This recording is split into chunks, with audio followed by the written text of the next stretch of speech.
Hello, എല്ലാ സുഹൃത്തുക്കൾക്കും നമസ്കാരം. നമ്മളങ്ങനെ പശ്ചിമ ബംഗാളിലൂടെയുള്ള യാത്ര തുടരുകയാണ്. യാത്രയുടെ ഭാഗമായിട്ട് നമ്മളിപ്പോൾ ഉള്ളത് ചക്ല എന്ന ഒരു ചെറു ഗ്രാമത്തിലാണ്. നമ്മോടൊപ്പം നാസർ ബന്ധു ഉണ്ട്. കഴിഞ്ഞ യാത്രകളിലൊക്കെ നമ്മൾ ചക്ലയ്ക്കടുത്തുള്ള കുറച്ച് ഗ്രാമങ്ങളിലൂടെയൊക്കെ പോയി അവിടുത്തെ വിശേഷങ്ങളും കാഴ്ചകളൊക്കെ നിങ്ങളുമായിട്ട് പങ്കുവച്ചിരുന്നു. ഇന്നതിൻ്റെ ബാക്കി വിശേഷങ്ങളാണ് നമ്മൾ കാണാൻ പോകുന്നത്. അപ്പോൾ എല്ലാ കൂട്ടുകാർക്കും മറ്റൊരു പുതിയ വീഡിയോയിലേക്ക് സ്വാഗതം. ഞാൻ Bibin. Welcome to B Bro Stories. നമ്മളങ്ങനെ ഗ്രാമത്തിലൂടെയൊക്കെ ഓരോ കാഴ്ചകൾ കണ്ട് നടക്കുകയാണല്ലോ. ഇനി ഇവിടുത്തെ പ്രധാനപ്പെട്ട കൃഷിയെക്കുറിച്ചൊക്കെ പറയുകയാണെങ്കിൽ നമ്മളിപ്പോൾ നിൽക്കുന്നത് ഒരു നെല്ല് കൃഷി ചെയ്തിരിക്കുന്ന ഒരു പാടശേഖരത്താണ് നമ്മളിപ്പോൾ നിൽക്കുന്നത്. എൻ്റെ ഈ ഒരു ഭാഗത്തേക്കൊക്കെ നോക്കിക്കഴിഞ്ഞാൽ ധാരാളമായിട്ട് അങ്ങ് വിശാലമായിട്ട് കൃഷി ചെയ്തിരിക്കുന്ന പാടശേഖരങ്ങൾ നമുക്ക് കാണാൻ കഴിയും. ഇവിടെ പ്രധാനമായിട്ടും കൃഷി ചെയ്യുന്നത് എന്തൊക്കെയാണെന്ന് ചോദിച്ചു കഴിഞ്ഞാൽ, ഒന്ന് നെല്ലാണ്. അത് ഈ പറയുന്ന സീസൺ അനുസരിച്ചാണ്. ഇപ്പോൾ ഈ ഒരു സമയത്ത് നെല്ലാണ് കൃഷി ചെയ്യുന്നത്. ഇത് കഴിഞ്ഞാൽ മഴക്കാലത്തേക്ക് അവർ ജൂട്ട് കൃഷി ചെയ്യാറുണ്ട്. പിന്നെ അത് മാത്രമല്ല, പച്ചക്കറികൾ കൃഷി ചെയ്യുന്നുണ്ട്. പിന്നെ തണുപ്പ് കാലത്തൊക്കെ അവർ കടുകാണ് കൃഷി ചെയ്യുന്നത്. അങ്ങനെ സീസൺ അനുസരിച്ച് ഇങ്ങനെ മാറിക്കൊണ്ടേയിരിക്കും കൃഷി രീതികൾ. ഇവരുടെ ഉപജീവന മാർഗ്ഗങ്ങളിൽ പ്രധാനപ്പെട്ടത് ഈ പറയുന്ന കൃഷികളൊക്കെ തന്നെയാണ്. നെല്ല്, കടുക്, അതോടൊപ്പം തന്നെ ജൂട്ടെന്ന് പറയുന്നത് ചണം ആണ് കേട്ടോ. കുറച്ച് ആൾക്കാർ കഴിഞ്ഞ പ്രാവശ്യം ചോദിച്ചിരുന്നു എന്താണ് ജൂട്ടെന്നുള്ളത്. അപ്പോൾ മലയാളത്തിൽ അതിന് പറയുന്നത് ചണം എന്നാണ്. അപ്പോൾ ഇവിടെ അതിൻ്റെ കൃഷിയൊക്കെ ധാരാളമായിട്ട് ഉള്ള ഒരു പ്രദേശമാണ്. പച്ചക്കറികളെക്കാളൊക്കെ കൂടുതൽ എനിക്ക് തോന്നുന്നത് ഇവിടെ ഏറ്റവും കൂടുതൽ അവർ ഉൽപ്പാദിപ്പിക്കുന്നത് നെല്ലും ജൂട്ടും അതോടൊപ്പം തന്നെ കടുകൊക്കെ തന്നെയാണ്. പിന്നെ ഇവരുടെ ഒരു പ്രധാന കൃഷി എന്ന് പറയുന്നത് മത്സ്യകൃഷിയാണ്. ധാരാളം മത്സ്യകൃഷികൾ ചെയ്യുന്ന ഒരു പ്രദേശം കൂടിയാണ് നമ്മളിപ്പോൾ നിൽക്കുന്ന ഈ ഒരു പ്രദേശം. അപ്പോൾ നമുക്ക് മത്സ്യകൃഷി മറ്റൊരു സ്ഥലത്ത് പോയി കാണാം. ഇവിടെ ഇപ്പോൾ നിലവിൽ മത്സ്യകൃഷിയില്ല, ഈ ഒരു പാടശേഖരം മാത്രമേ ഇവിടെ ഉള്ളൂ. അപ്പോൾ എന്തായാലും ഈ ഒരു ഭാഗത്തെ കൃഷി എന്താണെന്നുള്ളത് നമ്മൾ പറയണമല്ലോ, ഈ ഒരു ഗ്രാമത്തോട് ചുറ്റപ്പെട്ട പ്രദേശങ്ങളിലൊക്കെ. അപ്പോൾ ഇനി നമുക്ക് മത്സ്യകൃഷി എവിടെയെങ്കിലും മീൻ പിടിക്കുന്നുണ്ടെങ്കിൽ നമുക്കതൊക്കെ കാണാം. ആ സമയത്ത് ഞാൻ അതിനെക്കുറിച്ച് കൂടുതലായിട്ട് പറയാം. ബന്ധു, അപ്പോൾ ഇവിടെ ഞാൻ ഈ പറഞ്ഞ പോലെ ധാരാളം കൃഷി ചെയ്യുന്നുണ്ടല്ലോ, നെല്ലുൾപ്പെടെ കടുക്, നെല്ല്, പിന്നെ മറ്റ് പച്ചക്കറികളൊക്കെ കൃഷി ചെയ്യുന്നുണ്ട്. ശരിക്കും ഇവിടുത്തെ ഈ ആൾക്കാരുടെ ഈ ഗ്രാമത്തിലല്ല, പശ്ചിമ ബംഗാളിലെ ആൾക്കാരുടെ ഭക്ഷണ രീതിയെക്കുറിച്ച് എന്താണ് പറയാനായിട്ടുള്ളത്? ബംഗാളികൾ പൊതുവെ ചോറിന്റെ മീനിന്റെ ആളുകളാണ് പൊതുവെ ഉള്ളത്. അതായത് അവർ രാവിലെയും ഉച്ചയ്ക്കും വൈകിട്ടും രാവിലെ പിന്നെ നമ്മുടെ പൊരി ഉണ്ടല്ലോ, ബംഗാളിൽ മൂടി എന്ന് പറയാം. ബ്രേക്ക്ഫാസ്റ്റ് ഇട്ട് പൊരി ഉപയോഗിക്കും. പിന്നെ അല്ലെങ്കിൽ ചോറ്, പിന്നെ ഉച്ചയ്ക്കും ചോറ്, രാത്രിയും ചോറ്. അങ്ങനെ ചോറ് അല്ലെങ്കിൽ അരിയാഹാരങ്ങൾ തന്നെയാണ് കൂടുതൽ ഉപയോഗിക്കുന്നത് അല്ലേ? പിന്നെ മീനും ഭക്ഷണത്തിൽ ഉപയോഗിക്കും കൂടുതലായിട്ട്. പിന്നെ പച്ചക്കറികൾ ഈ മാംസങ്ങൾ ഉപയോഗിക്കുന്ന കാര്യത്തിൽ എങ്ങനെയാണ് ഇവര്? ചിക്കൻ ഉപയോഗിക്കും അല്ലേ? പിന്നെ ആട്, മട്ടൺ. പിന്നെ ഗ്രാമങ്ങൾ ഭയങ്കര എക്സ്പെൻസീവ് ആയതുകൊണ്ട് വളരെ അപൂർവമാണ്. വളരെ അപൂർവമാണ്, വേറെ തന്നെ പറയാം. അങ്ങനെയുള്ള ഷോപ്പുകൾ ഉണ്ടോ ഇവിടെ? ഉണ്ട്. ഇത് ആഴ്ചയിലൊക്കെ വരുന്ന, ഇവിടെ അടുത്തൊന്നുമില്ല, കുറെ ദൂരം ഉണ്ട്. മട്ടൺ ഷോപ്പൊക്കെ വളരെ എനിക്ക് വർഷത്തിലൊക്കെ ഒരിക്കൽ അങ്ങനെ അതുപോലെ ഉണ്ടായിക്കൊള്ളുന്നു. ഇവര് ബീഫ് പൊതുവെ കഴിക്കാറില്ലല്ലോ. ഇല്ല, ബീഫ് മുസ്ലിംസ് മാത്രം ബീഫ് കഴിക്കുള്ളൂ. പിന്നെ ഈ ഏരിയയിൽ ഇവിടെ ബീഫിന് പോത്തിനെക്കാട്ടിലും കൂടുതൽ പശുക്കളെ കൂടുതലും അറക്കുന്നത്. നോർത്ത് ബംഗാൾ ഏരിയയിലും പോത്തുകൾ കൂടുതലുള്ളത്. പോത്തും എരുമയൊക്കെ അവിടെ ഉണ്ട്. ഈ ഏരിയയിൽ നമ്മുടെ ഈ ഏരിയയിൽ പൊതുവെ പശുവാണ് കൂടുതലുള്ളത് ഉപയോഗിക്കുന്നത്. ഓക്കെ, നമ്മൾ പറഞ്ഞു വന്നത് കൃഷി രീതികളെ കുറിച്ചാണ്. അപ്പോൾ ഇവിടെ ഞാൻ ഈ പറഞ്ഞതല്ലാതെ എന്തെങ്കിലും കൃഷികൾ അവർ വ്യത്യസ്തമായിട്ട് ചെയ്യുന്നുണ്ട്? എങ്ങനെയാണ് ഈ ലാൻഡ്, എങ്ങനെയാണ് കൃഷിക്ക് അനുയോജ്യമായ ഒരു ഭൂമിയാണോ, ഭൂപ്രദേശമാണോ ഇത്? ആണ്. ഇവിടെ ശരിക്കും ഗ്രാമങ്ങളിൽ ഇപ്പം നമ്മുടെ ഈ ഏരിയയിലൊക്കെ അറൗണ്ട് മോർ ദാൻ 85% ആൾക്കാർ കൃഷി റിലേറ്റഡ് ഡിപ്പെൻഡ് ചെയ്ത് ജീവിക്കുന്ന ആൾക്കാരുള്ളത്. അപ്പോൾ അതിൽ ഇവിടെ 2 തരം ലാൻഡ് ഉള്ളത്. അപ്പോൾ നിങ്ങൾ ഒരു കാര്യം ശ്രദ്ധിച്ചിട്ടുണ്ടെങ്കിൽ ബംഗാൾ ഒരു 6-7 ജില്ലകൾ പൊതുവെ ഫ്ലാറ്റ് ഏരിയ ആണ്. ഇവിടെ കുന്നുകളും മലകളൊന്നുമില്ല, പൊതുവെ നിരപ്പാണ്, പാറക്കല്ലും ഇല്ല, പാറയില്ല. അപ്പൊ ഇവിടെ നിങ്ങൾ കൺസ്ട്രക്ഷൻ ഒക്കെ നോക്കി നിങ്ങൾക്ക് അറിയാം, എല്ലാം ഇഷ്ടികയില്ല. പിന്നെ റോഡ് ടാർ ചെയ്യാനോ അല്ലെങ്കിൽ കൺസ്ട്രക്ഷൻ റൂഫ്, കോൺക്രീറ്റ് റൂഫുകളൊക്കെ ഉണ്ടാക്കാൻ, ബിൽഡിങ്സ് ഒക്കെ പണിയാനൊക്കെ ഉള്ള പാറക്കല്ല് അല്ലെങ്കിൽ മെറ്റില് കൊണ്ടുവരുന്നത് നോർത്ത് ബംഗാൾ ഏരിയയിൽ നിന്ന് അല്ലെങ്കിൽ ഒറീസ ബോർഡിൽ നിന്നൊക്കെയാണ്. ഈ ഏരിയയിലൊന്നും പാറക്കല്ലില്ല. അതുകൊണ്ട് ഒരു കൺസ്ട്രക്ഷൻ, പഴയ കൺസ്ട്രക്ഷനിലൊന്നും നിങ്ങൾക്ക് പാറക്കല്ല് കാണാൻ പറ്റില്ല. അപ്പൊ അതിന്റെ ഒരു ഗുണം എന്ന് വെച്ച് കഴിഞ്ഞാല്, ഇവിടെ എവിടെ കുഴിച്ചാലും നമുക്ക് വെള്ളമുണ്ട് ഈ ഏരിയയില്. ചിലയിടങ്ങളിൽ ആഴ്സനിക്കിന്റെ അയണിന്റെ കണ്ടന്റ് ഉണ്ടെങ്കിലും പൊതുവെ വെള്ളം, കൃഷിക്കുള്ള വെള്ളം എല്ലായിടത്തും ഉണ്ട് പൊതുവെ. പിന്നെ സുന്ദർബൻ ഏരിയസിലോട്ട് പോകണമെങ്കിൽ അവിടെ വേറെ തരത്തിലാണ് ജോഗ്രഫി ഉള്ളത്. ഈ ഏരിയയിൽ പൊതുവെ ഫ്ലാറ്റ് ഏരിയ, സാധാരണ മണ്ണ്. ഇവിടെ തന്നെ ഇവിടുത്തെ കൃഷി രീതിയിൽ 2 തരം ഏരിയ ഉണ്ട്. അതായത് ലോലാൻഡും ഉണ്ട്, ഹൈലാൻഡും ഉണ്ട്. പിന്നെ ചതുപ്പ് നിലങ്ങളുണ്ട്. അപ്പോൾ ഈ ലോലാൻഡ് എന്ന് വെച്ച് കഴിഞ്ഞാൽ ഇപ്പോൾ ഈ നെൽകൃഷി ചെയ്യുന്ന വെള്ളം കയറുന്ന സ്ഥലങ്ങൾ. അപ്പോൾ ഇവിടെ സാധാരണ വർഷത്തിൽ 3 തവണ കൃഷിയും. ഇവിടെ മഞ്ഞുകാലത്താണ് കടുക് കൃഷിയാണ്. പിന്നെ മഴക്കാലത്ത് ജൂട്ട കൃഷിയാണ്. അല്ലാത്ത സമയത്ത് നെല്ല് കൃഷിയും. അങ്ങനെ 3 ഉള്ളത്. പിന്നെ കുറച്ച് ഉയർന്ന സ്ഥലങ്ങൾ പൊതുവെ പച്ചക്കറികൾ, ഏകദേശം എല്ലാ തരം പച്ചക്കറികളുണ്ട്. കേരളത്തിലില്ലാത്ത ചിലതരം പച്ചക്കറികളും ഇവിടെ ഉണ്ട്. പിന്നെ എല്ലാതരം പച്ചക്കറികളും കൃഷിയും ഓരോ സീസൺ അനുസരിച്ച് മാറിക്കൊണ്ടിരിക്കും. അത് ത്രൂ ഔട്ട് ഇയർ ഉയർന്ന സ്ഥലങ്ങളുണ്ടാകും. പിന്നെ കുളങ്ങൾ, ഒരുപാട് കുളങ്ങളുണ്ട്. ഫ്ലാറ്റ് ഏരിയ ആയതുകൊണ്ട് തന്നെ ഒരുപാട് കുളങ്ങളുണ്ട്. കുളങ്ങളിൽ കൃഷി, മീൻ കൃഷി, മത്സ്യകൃഷി, ഒരുപാട് മീനുകൾ കൃഷിയുണ്ട്. ത്രൂ ഔട്ട് ഇയർ 365 ദിവസം മീൻ കിട്ടും. ഓക്കെ. അതാണ് ഈ ഒരു സ്ഥലത്തെക്കുറിച്ച് പറയുകയാണെങ്കിൽ അല്ലേ, ഭൂമിശാസ്ത്രപരമായിട്ട് പറയുകയാണെങ്കിൽ ഇതൊക്കെ തന്നെയാണ്. ഓക്കെ, അപ്പോൾ ഇതൊക്കെയാണ് കേട്ടോ വിശേഷങ്ങൾ. അതായത് നമ്മളൊരു സ്ഥലത്തെത്തുമ്പോൾ ഇവിടുത്തെ പ്രധാന കൃഷികൾ എന്താണെന്നുള്ളതൊക്കെ നമ്മൾ അറിയണം. കാരണം ഓരോ സ്ഥലത്തെത്തുമ്പോഴത്തേനും വ്യത്യസ്തമായ പലതരം കൃഷികൾ നമുക്ക് കാണാൻ കഴിയും. കേരളത്തിൽ ഇല്ലാത്തതായിട്ടുള്ള കുറച്ച് വെറൈറ്റി പച്ചക്കറികളൊക്കെ ഇവിടെ കൃഷി ചെയ്യുന്നുണ്ട്. പറ്റുവാണെങ്കിൽ അതൊക്കെ നമുക്ക് കാണണം. അപ്പോൾ എന്തായാലും നമ്മുടെ യാത്രയുടെ ഭാഗമായിട്ട് ഇവിടെ ഇപ്പോൾ ഈ ഒരു പാടശേഖരത്തെത്തി ഇതിനെക്കുറിച്ചൊക്കെ പറയുന്ന കൂട്ടത്തിൽ മറ്റു കാര്യങ്ങൾ കൂടി പൊതുവായിട്ട് പറഞ്ഞതേ ഉള്ളൂ. അപ്പോൾ എന്തായാലും നമുക്കിനി നമ്മുടെ ബാക്കി യാത്ര തുടരാം.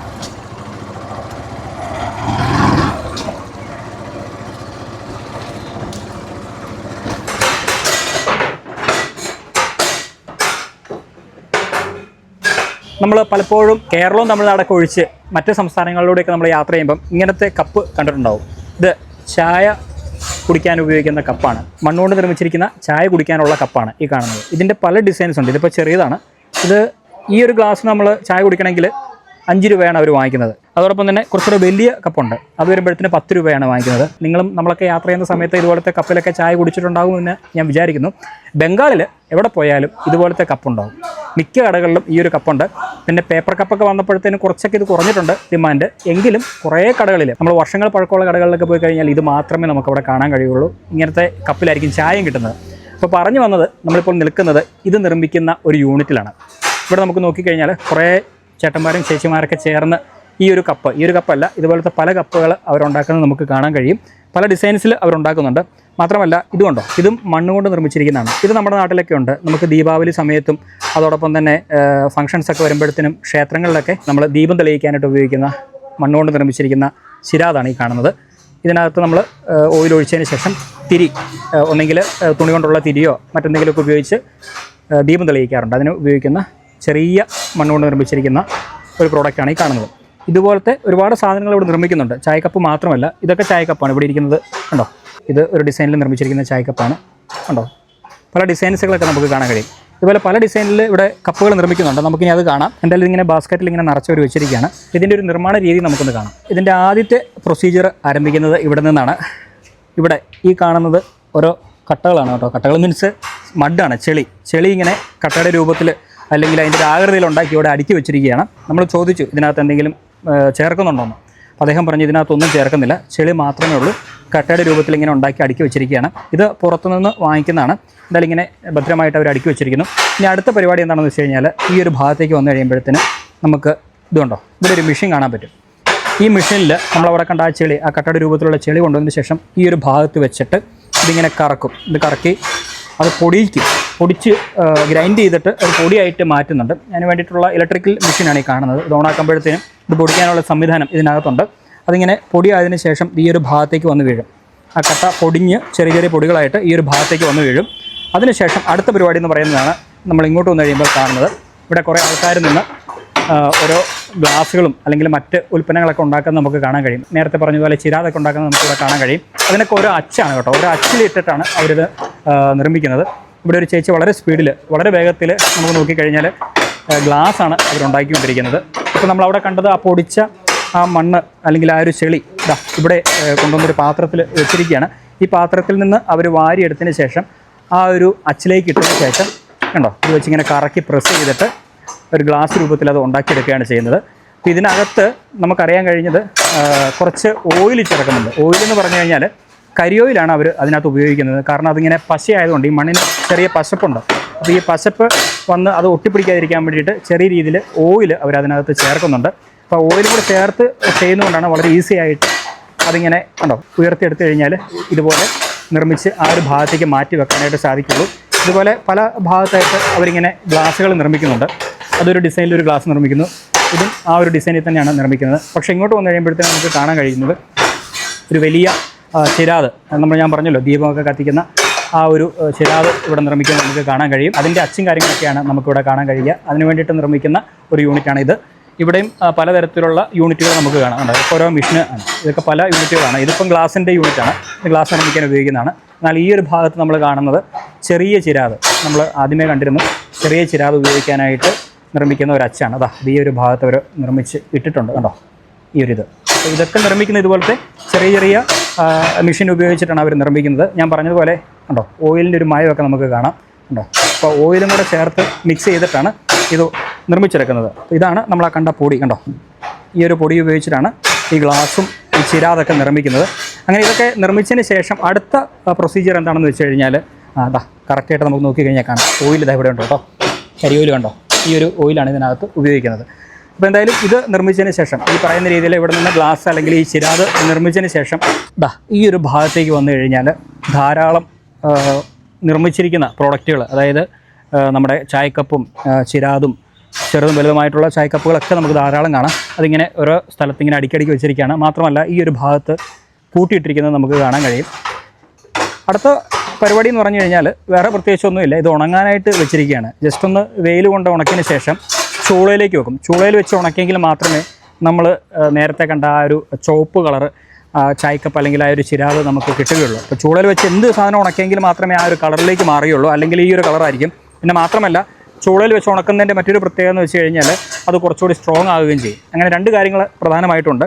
നിലവിലിപ്പം ജസ്റ്റ് ഒന്ന് വെയിൽ കായാൻ വേണ്ടിയിട്ട് അവരിങ്ങനെ നിരത്തിയിട്ടിരിക്കുകയാണ്. പെട്ടെന്ന് നമുക്ക് അവിടെ ഉണ്ടാക്കിയതിന് ശേഷം ഇങ്ങനെ കൊണ്ട് നിരത്തിയിടാനായിട്ട് സാധിക്കില്ല, കാരണം അത് പൊട്ടിപ്പോകും. അതിന് മുന്നേ അവരെന്താണ് ചെയ്യുന്നത് വെച്ച് കഴിഞ്ഞാൽ ഇതുപോലെ റാക്കുകളുണ്ടാവും. ആ റാക്കുകളിൽ കുറച്ച് നേരം വെച്ച് ഒരു ചെറിയൊരു ഉണക്കായതിനു ശേഷം മാത്രമേ ഡയറക്റ്റ് വെയിലത്തേക്ക് കൊണ്ടുപോയിട്ടാണെങ്കിലും അവർ വെക്കുകയുള്ളൂ. അപ്പോൾ ഇങ്ങനെ കുറേ റാക്കുകൾ നമുക്ക് കാണാം. ഈ റാക്കുകളിൽ അവിടെ നിന്ന് ഉണ്ടാക്കുന്ന ആ ഒരു നിർമ്മിച്ച ഗ്ലാസ് ആണെങ്കിൽ ഗ്ലാസ്, അതല്ലെങ്കിൽ ചിരാതാണെങ്കിൽ ചിരാത്, അതിങ്ങനെ അടുക്കി വെച്ചിരിക്കുകയാണ്. അപ്പോൾ കുറച്ചൊന്ന് നല്ല ഉണക്ക് വന്നു കഴിയുമ്പോഴത്തേനും അവർ ഈ പറയുന്ന രീതിയിൽ ഈ ഒരു ഭാഗത്ത് കൊണ്ടുപോയിട്ട് ഡംപ് ചെയ്യും, അല്ലെങ്കിൽ ഇങ്ങനെ നിരത്തിയിടും. നിരത്തിയിട്ടതിന് ശേഷം ചൂളയിലേക്ക് മാറ്റി അവർ ഉണക്കി നമ്മൾ നേരത്തെ കണ്ട ഗ്ലാസ് ആ ഒരു ചുവപ്പ് കളറുള്ള ചിരാതായി മാറുകയാണ് ചെയ്യുന്നത്. അങ്ങനെ നമ്മൾ ഗ്ലാസ്സുകൾ ഇതാ ചൂളയിൽ വെച്ച് ഉണക്കുന്ന ഒരു ഭാഗത്തേക്ക് നമ്മൾ എത്തിച്ചേർന്നിരിക്കുകയാണ്. ഇദ്ദേഹത്തെ തന്നെയാണ് കേട്ടോ പ്രസ്ഥാനം. അപ്പോൾ നാം ക്യാ ഹൈ? ഗോൾ ചന്ദ്രപാൽ. ഓക്കെ. ഇപ്പം ഇങ്ങനെ ചൂളയിൽ ഇവരിങ്ങനെ അടുക്കി വെച്ചിരിക്കുകയാണ്. ഇതിപ്പം റെഡി ആയിട്ട് വന്നിട്ടുള്ള ഗ്ലാസ്സാണ് കേട്ടോ. നമ്മളവിടെ കണ്ട ആ ഒരു ഡിസൈനിൽ നിർമ്മിച്ചിരിക്കുന്ന ഗ്ലാസ് ചൂളയിൽ വെച്ച് ഉണക്കി ഈ ഒരു ചുവപ്പ് കളറിലേക്ക് വന്നിരിക്കുകയാണ്. മനോഹരമായൊരു ഗ്ലാസ്സായി മാറി കണ്ടോ. ഈ ഗ്ലാസ്സിന് നമ്മളൊരു ചായ കുടിക്കുമ്പോഴത്തേനും പുറത്തുനിന്ന് 10 രൂപ, ചില ആൾക്കാർ ഇപ്പോൾ കുറച്ചുകൂടി സ്റ്റാൻഡേർഡ് ഉള്ള സ്ഥലത്താണെങ്കിൽ ചില ആൾക്കാർ 20 രൂപ വാങ്ങിക്കും. നോർമലി ഉള്ള കടകളിൽ 10 രൂപയാണ് ഇതിന് വാങ്ങിക്കുന്നത്. അതിൻ്റെ ഒരു ചെറിയ ഗ്ലാസ്സാണ് ഈ കാണുന്നത്. ഇതിന് 5 രൂപയാണ് സാധാരണ വാങ്ങിക്കുന്നത്. ഇതിലും ചെറിയ ഗ്ലാസ് ഉണ്ട്, അത് വരുമ്പോഴത്തേനും അതിനും 5 രൂപയാണ് വാങ്ങിക്കുന്നത്. നമ്മൾ ആദ്യമേ കണ്ട ഗ്ലാസ് ഉണ്ടല്ലോ, അതിന് 5 രൂപയാണ് വാങ്ങിക്കുന്നത്. അപ്പോൾ നമ്മുടെ കയ്യിൽ കുറച്ച് ഗ്ലാസ്സുകൾ ഇരിപ്പുണ്ട്. ഈ ഗ്ലാസിൻ്റെ റേറ്റ് പറഞ്ഞു കഴിഞ്ഞാൽ ജസ്റ്റ് ഒന്ന് പറഞ്ഞു തരാം. ഇതിന് 1 രൂപ 80 പൈസയാണ് ഈ ഒരു വലിയ കപ്പിന്. ഹോൾസെയിൽ റേറ്റാണ് കേട്ടോ ഞാൻ പറയുന്നത്. പിന്നെ ഇത് വരുമ്പോഴത്തേനും കുറച്ച് ചെറിയ ഗ്ലാസ് ആണല്ലോ, ഇത് 1.5 രൂപ അടുപ്പിച്ചാണ് പറഞ്ഞതെന്ന് തോന്നുന്നു. ഇത് വരുമ്പോഴത്തേനും 75 പൈസയേ ഉള്ളൂ. ഇതും 1.75, 1.5 ആ റേറ്റ് തന്നെയാണ് ഇതിനും വരുന്നത്. അപ്പോൾ പല റേറ്റിലുള്ള ഗ്ലാസ്സുകൾ നമുക്കിവിടെ കാണാൻ കഴിയും. അപ്പോൾ ഇങ്ങനെ ഓരോ റേറ്റിലാണ് ഇവർ കൊടുക്കുന്നത്. ചിരാതിൻ്റെ റേറ്റ് പറയുകയാണെങ്കിൽ ഈ കാണുന്ന ചിരാതാണ്. ഇതിന് 1.30 വലുതിന് റേറ്റ് വരുന്നത്. ഈ ചെറുതിനാണെങ്കിൽ 1 രൂപയാണ് ഇവർ റേറ്റ് പറഞ്ഞിരിക്കുന്നത്. അതങ്ങനെ റേറ്റുകൾ മാറിക്കൊണ്ടിരിക്കും. ഈ പറയുന്ന രീതിയിൽ ചെളിക്ക് റേറ്റ് കൂടിക്കഴിഞ്ഞാൽ ഇതിനും റേറ്റിൽ വ്യത്യാസം വരും.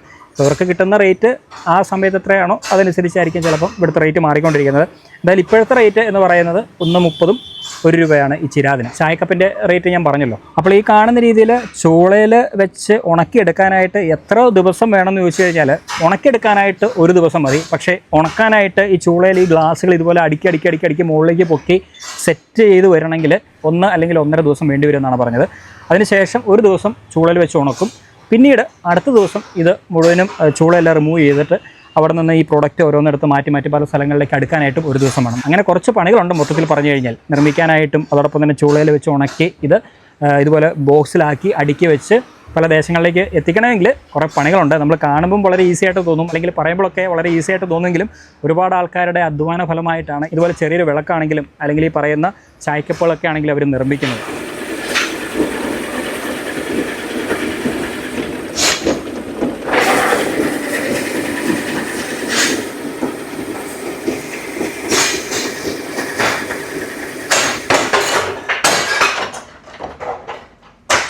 അങ്ങനെ ഗ്രാമത്തിലൂടെ ഓരോ കാഴ്ചകൾ കണ്ടു നടക്കുന്ന സമയത്താണ് നമ്മൾ ഇവിടുത്തെ ഈ ബംഗാളിൻ്റെ ഏറ്റവും നല്ല ഒരു ഉപജീവന മാർഗമായിട്ട് അവർ കണക്കാക്കപ്പെടുന്ന മത്സ്യകൃഷി എന്ന് പറയുമ്പം ഇവിടെ കുളങ്ങൾ കെട്ടി നിർത്തിയിട്ടാണ് അവർ മത്സ്യങ്ങൾ കൃഷി ചെയ്യുന്നത്. ധാരാളം മത്സ്യകൃഷികൾ നടക്കുന്ന ഒരു പ്രദേശമാണ് പശ്ചിമ ബംഗാളിൽ. നമ്മുടെ നാട്ടിലൊക്കെ കടൽ മീനുകളാണ് ഏറ്റവും കൂടുതൽ നമ്മൾ കഴിക്കുന്നതെങ്കിൽ ബംഗാളിനെ സംബന്ധിച്ചിടത്തോളം ഏറ്റവും കൂടുതൽ അവർ ഉപയോഗിക്കുന്നത് ഈ കുളങ്ങളിലുള്ള മത്സ്യങ്ങളൊക്കെ തന്നെയാണ് അവർ ഏറ്റവും കൂടുതൽ ഉപയോഗിച്ച് വരുന്നത്. കൂടുതലും ഈ സിലോപ്പിയ പോലുള്ള മീനുകൾ, കട്ട്ല, റോഹു അങ്ങനെയുള്ള മീനുകളൊക്കെ ഉണ്ടല്ലോ. മാത്രമല്ല ഇവിടെ പലതരത്തിലുള്ള മീനുകളുണ്ട്. എല്ലാത്തിൻ്റെ പേരൊന്നും എനിക്കറിയില്ല. അറിയാവുന്ന കുറച്ച് മീനുകളുടെ പേരാണ് ഞാൻ പറഞ്ഞത്. അപ്പം അങ്ങനത്തെ മീനുകളാണ് സാധാരണ ഈ ഭാഗങ്ങളിലൊക്കെ അവർ ഉപയോഗിക്കുന്നത്. ഇവരെ സംബന്ധിച്ചിടത്തോളം മീനെന്ന് പറയുന്നത് അവരുടെ ജീവിതത്തിൽ ഏറ്റവും വളരെ ഇഷ്ടപ്പെടുന്ന ഒരു ഐറ്റമാണ്. മീൻ ഒട്ടുമിക്ക വീടുകളിലൊക്കെ മിക്കപ്പോഴും അവർ ഉപയോഗിക്കാറുണ്ട്. എനിക്ക് തോന്നുന്നു മീറ്റ് ഇനത്തിൽപ്പെട്ട വിഭവങ്ങളെക്കാൾ അവർ കൂടുതൽ ഉപയോഗിക്കുന്നത് മീനാണ്. പിന്നെ പച്ചക്കറികളാണ് അവർ ഏറ്റവും കൂടുതൽ അവരുടെ ജീവിതത്തിൽ അവർ ഉപയോഗിക്കുന്നത്. അപ്പോൾ നമ്മൾ പറഞ്ഞു വന്നതിൻ്റെ കാരണം എന്താണെന്ന് വെച്ച് കഴിഞ്ഞാൽ, നമ്മളിങ്ങനെ ഗ്രാമത്തിലൂടെ നടക്കുന്ന സമയത്താണ് ഒരിടത്ത് കുളം വറ്റിച്ച് മീൻ പിടിക്കുന്ന ഒരു കാഴ്ച നമുക്ക് കാണാനിടയായത്. കുറേ ആൾക്കാർ ചേർന്നിട്ടാണ് ആ കുളം വറ്റിക്കുന്നതും അതോടൊപ്പം തന്നെ മീനുകളെ പിടിക്കുന്നതും. വല ഉപയോഗിച്ചും അതല്ലാതെ ചെളിയിൽ ഇറങ്ങി നിന്ന് കൈകൊണ്ടൊക്കെ അവർ മീൻ പിടിക്കുന്നുണ്ട്. മീനിനെ നമുക്ക് നോക്കിക്കഴിഞ്ഞാൽ അങ്ങനെ കാണാനൊന്നും പറ്റില്ല. ചെളിയിലേക്ക് നോക്കി അതെങ്ങനെ അവർ പിടിക്കുന്നു എന്നുള്ളത് എനിക്ക് മനസ്സിലായില്ല. അവരിങ്ങനെ മുങ്ങിത്തപ്പി അവർ വാരി എടുത്തുകൊണ്ട് ഒരു പാത്രത്തിലേക്ക് ഇടുന്നുണ്ട്.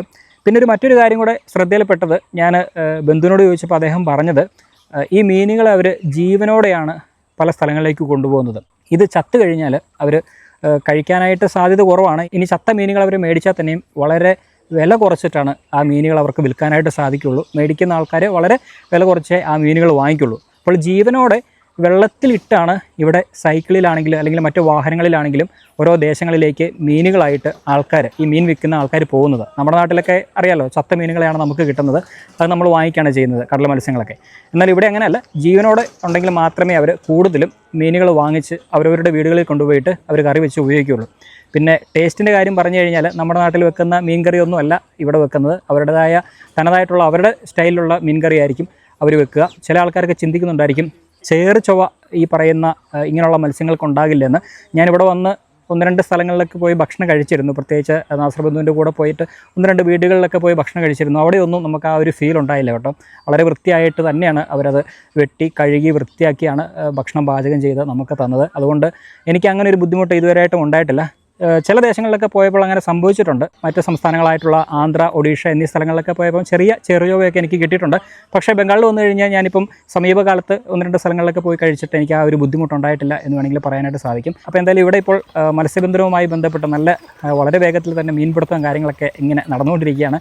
കുറേ കുട്ടികളും ഈ ഗ്രാമത്തിലുള്ള കുറേ ആൾക്കാരൊക്കെ വന്ന്, ചേട്ടന്മാരും ചേച്ചിമാരും അതോടൊപ്പം തന്നെ കുട്ടികളൊക്കെ വന്ന് അവിടെയൊക്കെ നോക്കി നിന്ന് ആ മീൻപിടുത്തം അങ്ങനെ നടന്നുകൊണ്ടിരിക്കുകയാണ്. ആ ഒരു കാഴ്ച ഈ ഒരു ഗ്രാമത്തിലൂടെ നടക്കുന്ന സമയത്ത് നമുക്ക് കാണാനും കഴിഞ്ഞിരിക്കുകയാണ്. അപ്പോൾ എന്തായാലും ഇവരുടെ വലിയ ഉപജീവന മാർഗ്ഗങ്ങളിൽ ഒന്നാണ് ഈ ഒരു മത്സ്യകൃഷി എന്ന് പറയുന്നത്. പ്രത്യേകിച്ച് കൃഷി കഴിഞ്ഞാൽ ഏറ്റവും കൂടുതൽ അവരുടെ ഒരു ഉപജീവന മാർഗ്ഗവും ഇത് തന്നെയാണ്, ഈ ഒരു മത്സ്യകൃഷി. നമുക്ക് ബംഗാളിൻ്റെ ഏത് സ്ഥലങ്ങളിലേക്ക് പോയി കഴിഞ്ഞാലും, ഏത് ജില്ലകളിൽ പോയി കഴിഞ്ഞാലും എല്ലായിടത്തും എമ്പാടും നമുക്ക് ധാരാളം കുളങ്ങൾ കാണാനായിട്ട് സാധിക്കും. ആ കുളങ്ങളിലെല്ലാം ധാരാളം മത്സ്യങ്ങളെ അവർ വളർത്തുകയും അത് ഭക്ഷിക്കാനായിട്ട് അവർ ഉപയോഗിക്കുകയും ചെയ്യുന്നുണ്ട്. അപ്പോൾ ഇതൊക്കെയാണ് ബംഗാളിലെ മത്സ്യകൃഷിയെക്കുറിച്ചൊക്കെ പറയാനായിട്ട്. പിന്നെ ഇതിനോടകം ഒരു കാര്യം കൂടെ ഞാൻ കൂട്ടിച്ചേർക്കാം. ഈ ഒരു സ്ഥലം മാറി, ഇപ്പോൾ നമ്മളിപ്പോൾ നിൽക്കുന്ന ചക്ല അല്ലെങ്കിൽ അതിൻ്റെ പ്രാന്തപ്രദേശങ്ങളിൽ നിന്നൊക്കെ മാറി കുറച്ചുകൂടെയൊക്കെ ദൂരം പോയാൽ ഒരു 50-80 കിലോമീറ്ററൊക്കെ മാറിപ്പോയി കഴിഞ്ഞാൽ മത്സ്യങ്ങൾ മാത്രം വളർത്തുന്ന പ്രദേശങ്ങളുണ്ട്. ധാരാളം കുളങ്ങൾ മാത്രമുള്ള പ്രദേശങ്ങളുണ്ട്. അതായത് നമ്മൾ കണ്ട നെൽകൃഷിയും അല്ലെങ്കിൽ പച്ചക്കറികൾ കൃഷി ചെയ്യുന്ന പാടശേഖരങ്ങൾ പോലെ തന്നെ മത്സ്യത്തിന് വേണ്ടി മാത്രമുള്ള ധാരാളം വലിയ വലിയ കുളങ്ങൾ മാത്രം സ്ഥിതി ചെയ്യുന്ന സ്ഥലങ്ങളൊക്കെ ഉണ്ട് കേട്ടോ. അവിടെയൊക്കെ ബൾക്കായിട്ട് അവർ മത്സ്യകൃഷി വളർത്തുകയും അത് പുറത്തേക്കൊക്കെ അവർ വിൽക്കാനായിട്ട് ഉപയോഗിക്കുകയും ചെയ്യുന്ന കാഴ്ചകളൊക്കെ പണ്ട് മുന്നേയുള്ള യാത്രകളിലൊക്കെ ഞാൻ കണ്ടിട്ടുണ്ട്. അപ്പോൾ ഈ ഒരു അവസരത്തിൽ അതിനെക്കുറിച്ച് ജസ്റ്റ് ഒന്ന് പറഞ്ഞു എന്ന് മാത്രം. അപ്പോൾ എന്തായാലും നമ്മുടെ യാത്ര അങ്ങനെ തുടർന്നുകൊണ്ടേയിരിക്കാം.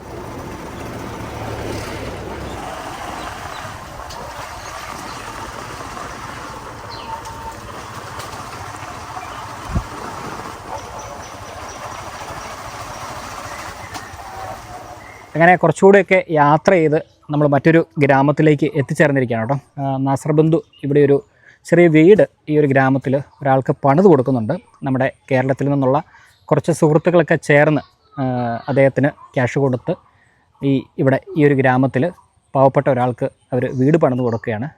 വലിയ വീടൊന്നുമല്ല, ഒരു ചെറിയ വീട്. ഇവിടെ വന്നു കഴിഞ്ഞപ്പോഴത്തേനും ശരിക്കും ആശ്ചര്യപ്പെടുത്തി കേട്ടോ. ഞാൻ ഇത്രയും മനോഹരമായൊരു വീടാകുമെന്നൊന്നും വിചാരിച്ചില്ല. അതിൻ്റെ ഒരു സ്ട്രക്ചർ നമ്മൾ ആദ്യമേ കണ്ടപ്പോഴത്തേനും മുളകൊണ്ട് അവർ ഉണ്ടാക്കുന്നത് കണ്ടപ്പോൾ ഞാൻ വിചാരിച്ചു ഇത്രയും ഭംഗിയൊക്കെ ഉണ്ടാകുമെന്ന് ഞാൻ വിചാരിച്ചു. പക്ഷേ അവർ നല്ല രീതിയിൽ, നല്ല പണിക്കാരാണ് കേട്ടോ. നല്ല ഭംഗിയായിട്ട് ഒരു വീടിൻ്റെ നിർമ്മാണ രീതിയിൽ നല്ല ഒരു പ്രവർത്തനം അവർ കാഴ്ചവെച്ചിട്ടുണ്ട്. ഞാൻ കാണിച്ചു തരാം, നമുക്ക് ഇങ്ങോട്ടൊന്ന് നടക്കാം. ഇതുണ്ടോ എത്ര ഭംഗിയായിട്ടാണ് അവർ മുളകൊണ്ടൊരു വീട് നിർമ്മിച്ചേക്കുന്നത് നോക്കി. ഇതിനകത്ത് നമുക്ക് 2 റൂമാണുള്ളത്. ഒന്ന് ഈ കാണുന്ന ഇവിടെ ഒരു റൂം, പൂർണ്ണമായിട്ടും പണി കഴിഞ്ഞിട്ടില്ല കേട്ടോ. ഇവിടെ ഒരു മുറിയുണ്ട്. ഇതിനകത്തേക്ക് വന്നു കഴിഞ്ഞാൽ അത്യാവശ്യം സ്പേസ് ഒക്കെ ഉണ്ട് കേട്ടോ. അത്യാവശ്യം സ്പേസ് ഒക്കെ ഉള്ള ഒരു റൂമാണ്. ഈ ഒരു ഭാഗത്തൊരു ചെറിയ വിൻഡോയും കാര്യങ്ങളൊക്കെ ഉണ്ട്. ഇവിടെ ഇനി മണ്ണൊക്കെ ഇട്ടിനി നികത്താനുണ്ട്. നികത്തി ലെവലാക്കണം. ലെവലാക്കിയിട്ട് ചാണകമൊക്കെ മെഴുകി കഴിയുമ്പോഴത്തേനും നല്ല ഭംഗിയാവും എന്നാണ് ബന്ധു പറഞ്ഞത്. ഇനി ഇങ്ങോട്ട് വന്നു കഴിഞ്ഞാൽ മറ്റൊരു റൂമാണ്. ഇവിടെയും അത്യാവശ്യം നല്ല ഒരു വീതിയുള്ള ഒരു മുറി തന്നെയാണ് കേട്ടോ. അത്യാവശ്യം നല്ല നീളവും വീതിയൊക്കെ ഉള്ളൊരു മുറിയാണ്. നല്ല ഹൈറ്റും ഉണ്ട് കേട്ടോ. സാധാരണ ടിൻ ഷീറ്റ് ഉപയോഗിച്ച് നിർമ്മിക്കുന്ന വീടുകളൊക്കെ ഇവിടെ നമുക്കൊന്നെങ്കിൽ എണീറ്റ് നിൽക്കാനായിട്ട് സാധിക്കില്ല. പക്ഷേ ഇത് നല്ല ഹൈറ്റിലാണ് നിർമ്മിച്ചിരിക്കുന്നത്. നല്ല പണിക്കാർ അടിപൊളിയായിട്ട് അവർ ചെയ്തിട്ടുണ്ട്. ഒരു വീട് എങ്ങനെയാണ് ഇരിക്കുന്നത് അതിന് സമാനമായ രീതിയിൽ തന്നെ ടിൻ ഷീറ്റ് കൊണ്ട് നല്ല ഭംഗിയായിട്ട് ഈ മുളക് കൊണ്ടൊക്കെ അവർ നിർമ്മിച്ചിരിക്കുകയാണ്. പിന്നെ ഈ ഒരു ഭാഗത്തേക്ക് വന്നു കഴിഞ്ഞാൽ ഇത് ഹാളാണ് കേട്ടോ. നമുക്ക് നോക്കിക്കഴിഞ്ഞാൽ കാണാം ഇതൊരു ഹാളാണ്. ഇവിടെ ഇവർക്ക് വേണമെങ്കിൽ ചെറിയ ഇരിപ്പിടോ പ്ലാസ്റ്റിക്കിൻ്റെ ചെയറൊക്കെ വാങ്ങിച്ചിട്ട് കഴിഞ്ഞാൽ വരുന്ന ആൾക്കാർക്കൊക്കെ ഇരിക്കാനുള്ള സൗകര്യങ്ങളൊക്കെ ഒരുക്കാൻ പറ്റും. ഇവിടെ ചെറിയ രീതിയിലൊരു ഗ്രില്ലും കാര്യങ്ങളൊക്കെ വെച്ചിട്ടുണ്ട്. അതിങ്ങനെ ഓപ്പൺ ആക്കാൻ പറ്റുന്ന രീതിയിലായിരിക്കും സംവിധാനം ചെയ്യുന്നത്. കാരണം മഴക്കാല സമയത്ത് അത് അടച്ചിടണമല്ലോ. അപ്പോൾ അവിടെ മിക്കവാറും അതിനുള്ള സംവിധാനം അവർ ചെയ്യും. നിലവിൽ ഇത്രയും കാര്യങ്ങളാണ് ഈ വീട്ടിൽ ഇപ്പോൾ ചെയ്തിരിക്കുന്നത്. കുറച്ച് ദിവസങ്ങൾ കൊണ്ട് തന്നെ എനിക്ക് എന്ത് മാറ്റങ്ങൾ അവർ വരുത്തിയിരിക്കുന്നത് അല്ലേ. നല്ല ഭംഗിയാക്കിയിട്ടുണ്ട്.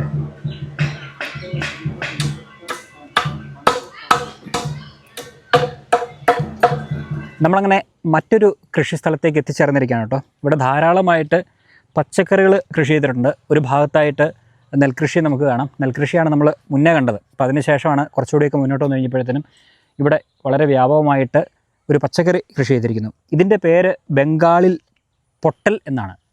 ബംഗാളി ഭാഷയിൽ പറയുന്നത് പൊട്ടൽ എന്നാണ്. പക്ഷേ നമ്മുടെ നാട്ടിലൊന്നും ഇങ്ങനെ അധികം ഇത് കണ്ടിട്ടില്ല. ഇത് കണ്ടു കഴിഞ്ഞാൽ എന്താ പറയുക, കോവയ്ക്കയുടെ ഒരു വലിയ രൂപം എന്ന് വേണമെങ്കിൽ പറയാം. അങ്ങനത്തെ ഒരു ഷേപ്പാണ് ഇതിനിവിടെ പൊട്ടലെന്നാണ് പറയുന്നത് പൊതുവേ. മലയാളത്തിൽ ഇതിൻ്റെ വാക്ക് ബന്ധുവിനും അത്ര അറിയത്തില്ല, എനിക്കും കൂട്ടത്തിൽ അറിയത്തില്ല. അറിയാവുന്നവരാരെങ്കിലും ഉണ്ടെങ്കിൽ എന്തായാലും കമൻറ്റ് ചെയ്യും കേട്ടോ. അല്ലാതെ ഇപ്പോൾ വേറെ മാർഗ്ഗമില്ല. അപ്പോൾ എന്തായാലും പച്ചക്കറി ആയിട്ടുള്ള പൊട്ടൽ കൃഷി ചെയ്യുന്നൊരു ഭാഗത്തേക്കാണ് നമ്മളിപ്പോൾ എത്തിച്ചേർന്നിരിക്കുന്നത്.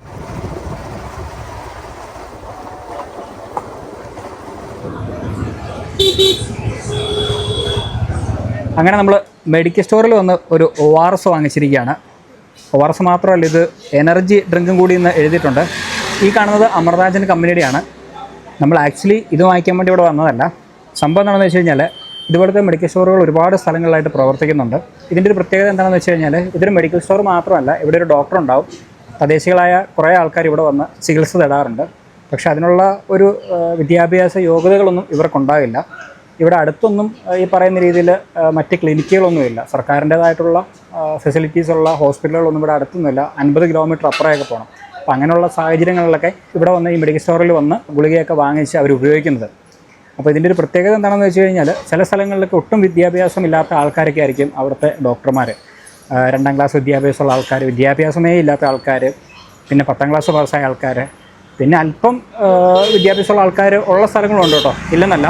ഇതുപോലത്തെ ഏകദേശം 200 സംതിങ് ക്ലിനിക്കുകൾ പല ഭാഗങ്ങളിലായിട്ടുണ്ടെന്നാണ് ബന്ധു നമ്മളോട് പറഞ്ഞത്. വ്യാജം എന്നൊന്നും നമുക്ക് പറയാനായിട്ട് സാധിക്കില്ല. കാരണം വ്യാജമാണോ എന്ന് ചോദിച്ചു കഴിഞ്ഞാൽ അങ്ങനെ ചിന്തിച്ച് കഴിഞ്ഞാൽ വ്യാജമാണ്. പക്ഷേ വേറൊരു ഓപ്ഷൻ സർക്കാർ കൊടുക്കുന്നില്ലാത്ത പക്ഷം ഇവിടുത്തെ തദ്ദേശികളായ ആൾക്കാർക്ക് ഇതൊരു വലിയൊരു മുതൽക്കൂട്ട് തന്നെയാണ്. നമ്മുടെ നാട്ടിലൊന്നും ഒരിക്കലും നമുക്കിങ്ങനെ ചിന്തിക്കാൻ പറ്റുമല്ല. ഈ ഒരു കോഴ്സ് പാസ്സാകാത്ത കോഴ്സ് എന്നൊക്കെ പറയുമ്പോഴത്തേനും അവർക്ക് മനസ്സിലാവും. ഞാൻ പിന്നെ ഒരുപാട് കാര്യങ്ങളൊന്നും പറയുന്നില്ല. അതായത് ഈ ഒരു മേഖലയിൽ പ്രാവീണ്യം നേടിയ മറ്റ് കോഴ്സുകളൊക്കെ പഠിച്ച് പ്രാവീണ്യം നേടിയ ആൾക്കാർക്ക് മാത്രമേ ഇത് ശരിക്കും നടത്താനുള്ള അനുവാദമുള്ളൂ. നമുക്കറിയാലോ, നമ്മുടെ നാട്ടിലൊക്കെ മെഡിക്കൽ സ്റ്റോർ നടത്തുന്ന ആൾക്കാരൊക്കെ ഏത് വിദ്യാഭ്യാസം നേടിയ ആൾക്കാരാണെന്ന് നമുക്കറിയാലോ. ഞാൻ അതിൻ്റെ പേര് പറയാത്തത് എന്താണെന്ന് വെച്ച് കഴിഞ്ഞാൽ അത് ഇവർക്ക് മനസ്സിലാവും. അപ്പോൾ അതുകൊണ്ട് ഇങ്ങനത്തെ ഒരുപാട് ക്ലിനിക്കുകളും അതോടൊപ്പം തന്നെ മെഡിക്കൽ സ്റ്റോറുകളൊക്കെ ഇവിടെ ഉണ്ട്. പിന്നെ വേറൊരു കാര്യം എന്താണെന്ന് വെച്ച് കഴിഞ്ഞാൽ ചെറിയ സ്റ്റിച്ച് ചെയ്യുന്ന പരിപാടികളൊക്കെ ഇവരെവിടെ ചെയ്യുന്നുണ്ട്. അതല്ലെങ്കിൽ 50 കിലോമീറ്റർ അപ്പുറമൊക്കെ പോകണം. അപ്പം അങ്ങനെയൊന്നും ഇവിടുത്തെ തദ്ദേശികളായ ആൾക്കാരൊന്നും ഒരിക്കലും പോകില്ല. അതുകൊണ്ടാണ് ഇങ്ങനെയുള്ള ഡിസ്പെൻസറികളെ അല്ലെങ്കിൽ ഇങ്ങനെയുള്ള ക്ലിനിക്കുകളെയോ മെഡിക്കൽ സ്റ്റോറുകളൊക്കെ അവർ ആശ്രയിക്കുന്നത്. ഇവരുടെ ഒരു പ്രാവീണ്യം എങ്ങനെയാണെന്ന് വെച്ച് കഴിഞ്ഞാൽ ഇവർ പുറത്ത് കൽക്കട്ടയിലോ മറ്റ് പ്രധാനപ്പെട്ട ടൗണുകളിലൊക്കെ പോയിട്ട് അവിടെ പോയി കുറച്ച് കാലം 6-7 മാസമോ 1 വർഷമൊക്കെ ഏതെങ്കിലും ഡോക്ടർമാരുടെ കൂടെയോ അല്ലെങ്കിൽ മെഡിക്കൽ സ്റ്റോറിലൊക്കെ നിന്നോ അവർ പ്രാവീണ്യം നേടും. അങ്ങനെയാണ് ഇവിടെ വന്നിട്ട് സ്വന്തമായിട്ട് ചെറിയ ചെറിയ ഗ്രാമങ്ങളിൽ പോയിട്ട് സ്വന്തമായിട്ട് അവർ ക്ലിനിക്ക് ആരംഭിക്കുകയും പിന്നീട് ഈ പറയുന്ന രീതിയിൽ വരുന്ന രോഗികൾക്കൊക്കെ മെഡിസിൻസൊക്കെ കൊടുക്കുന്നത്. ഇവിടുന്ന് മെഡിസിൻ വാങ്ങിച്ച് ആൾക്കാരും മരിച്ചൊന്നും പോകല്ല കേട്ടോ. അങ്ങനത്തെ പ്രശ്നങ്ങളൊന്നും ഇവിടെ ഇല്ല. അങ്ങനെ ഉണ്ടെങ്കിൽ എന്തായാലും ഈ മെഡിക്കൽ സ്റ്റോറുകളൊന്നും ഇവിടെ ഉണ്ടാകില്ല. അപ്പോൾ നമ്മൾ വിചാരിക്കും ഇതൊക്കെ കഴിച്ച് അനാവശ്യമായി ചുമ്മാ മരുന്നൊക്കെ എഴുതി കൊടുത്തു കഴിഞ്ഞാൽ ആൾക്കാർക്ക് മരണം വരെ സംഭവിച്ചേക്കാം എന്നൊക്കെ വിചാരിക്കും. പക്ഷെ അങ്ങനെയൊന്നുമില്ല കേട്ടോ. ഇദ്ദേഹത്തിൻ്റെ ഫാദറുണ്ട്, അദ്ദേഹവും 10-20 വർഷത്തോളം അല്ലെങ്കിൽ 10-30 വർഷത്തോളം ഇവിടെ ജോലി ചെയ്ത് അതിൽ നിന്ന് നല്ല പ്രാവീണ്യം നേടിയ ആൾക്കാരാണ്. അപ്പം അങ്ങനെ പഠിച്ചിപ്പോൾ നല്ല നിലയിൽ നല്ല മെഡിസിൻസൊക്കെ അവർ കൊടുക്കുന്നുണ്ട്. അപ്പോൾ എന്തായാലും ഇപ്പോൾ തൽക്കാലം ഇങ്ങനെ വന്നപ്പം ജസ്റ്റ് ഇതിനെക്കുറിച്ചൊന്ന് പറഞ്ഞൊന്ന് മാത്രം. അപ്പോൾ എന്തായാലും ഇതൊന്ന് കുടിക്കട്ടെ, രോഗികൾക്ക് വന്നു തുടങ്ങി, നമുക്ക് അല്പം മാറി നിൽക്കാം.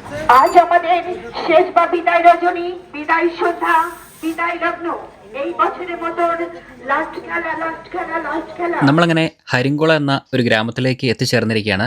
ഇവിടെ തന്നെയാണ് നമ്മുടെ നാസർ ബന്ധുവിൻ്റെ സീറോ ഫൗണ്ടേഷൻ ഓഫീസ് പ്രവർത്തിക്കുന്നത്. ഇന്നിവിടെ വരാനുള്ള പ്രധാന കാരണം ഇവിടെ ഒരു ആഴ്ച ചന്ത നടക്കുന്നുണ്ട്. അതിൻ്റെ ഭാഗമായിട്ടാണ് നമ്മൾ ഈ ഒരു ഭാഗത്തേക്ക് ഇന്നിപ്പോൾ എത്തിച്ചേർന്നിരിക്കുന്നത്. നമ്മുടെ നാട്ടിലൊക്കെ പണ്ട് ഇങ്ങനത്തെ സമ്പ്രദായങ്ങൾ അല്ലെങ്കിൽ ഇങ്ങനത്തെ ആഴ്ച ചന്തകളൊക്കെ പ്രവർത്തിച്ചിരുന്ന കാലങ്ങളുണ്ടായിരുന്നു.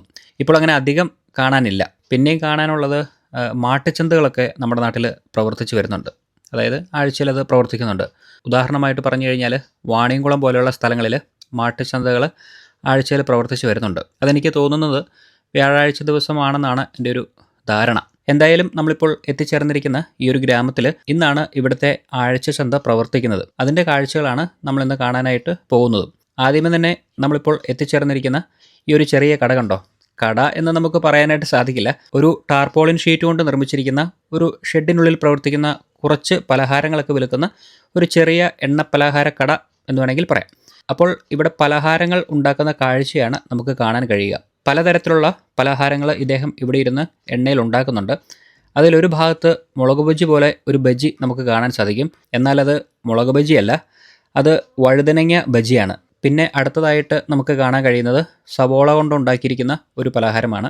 അതിനോട് ചേർന്ന് തന്നെ മറ്റൊരു പലഹാരം കൂടി നമുക്ക് കാണാൻ കഴിയും. അത് ഉരുളക്കിഴങ്ങ് കൊണ്ട് ഉണ്ടാക്കുന്ന ഒരു പലഹാരമാണ്. അങ്ങനെ പലതരത്തിലുള്ള പലഹാരങ്ങൾ ഇദ്ദേഹം ഇവിടെ ഇങ്ങനെ ഇരുന്ന് അദ്ദേഹം ഉണ്ടാക്കുന്നുണ്ട്. ഇപ്പോൾ നിങ്ങൾ വിചാരിക്കുന്നുണ്ടായിരിക്കും ഇതിന് എന്ത് പുതുമയാണോ ഉള്ളത് എന്ന്. നമ്മുടെ നാട്ടിലൊക്കെ കണ്ടുവരുന്ന രീതി തന്നെയല്ലേ എന്നായിരിക്കും നിങ്ങളുടെയൊക്കെ ചിന്ത.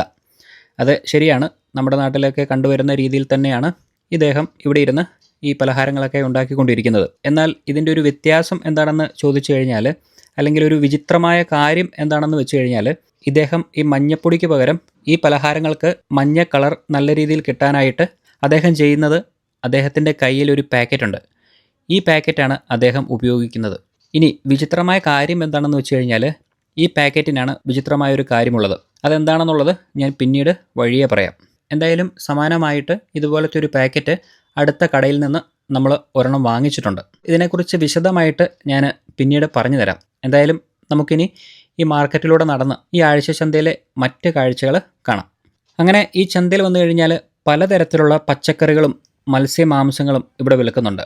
മാത്രമല്ല തുണികളുണ്ട്, ചെരുപ്പുകളുണ്ട്, ബാഗുകളുണ്ട്, പലചരക്ക് സാധനങ്ങളുണ്ട് എന്ന് വേണ്ട ഒരു വീട്ടിലേക്ക് അല്ലെങ്കിൽ ഒരു കുടുംബത്തിന് ആവശ്യമായിട്ടുള്ള എല്ലാ സാധനങ്ങളും ഇന്നേ ദിവസം ഇവർക്ക് സാധാരണ ദിവസത്തെക്കാളും കുറച്ച് വിലക്കുറവിൽ കിട്ടുന്ന ഒരു ദിവസമാണ് ഈ ഒരു ആഴ്ച ചന്ത എന്ന് പറയുന്നത്, അല്ലെങ്കിൽ ഈ ഒരു ആഴ്ച ചന്ത പ്രവർത്തിച്ചു വരുന്നത്. പച്ചക്കറികളാണെങ്കിലും നമ്മുടെ നാട്ടിലെ പോലെ തന്നെ കോവയ്ക്കായും ബീട്രൂട്ടും ഉരുളക്കിഴങ്ങും തക്കാളിയും എന്ന് വേണ്ട എല്ലാ പച്ചക്കറികളും ഇവിടെ അന്നേ ദിവസം കിട്ടുന്നതായിരിക്കും.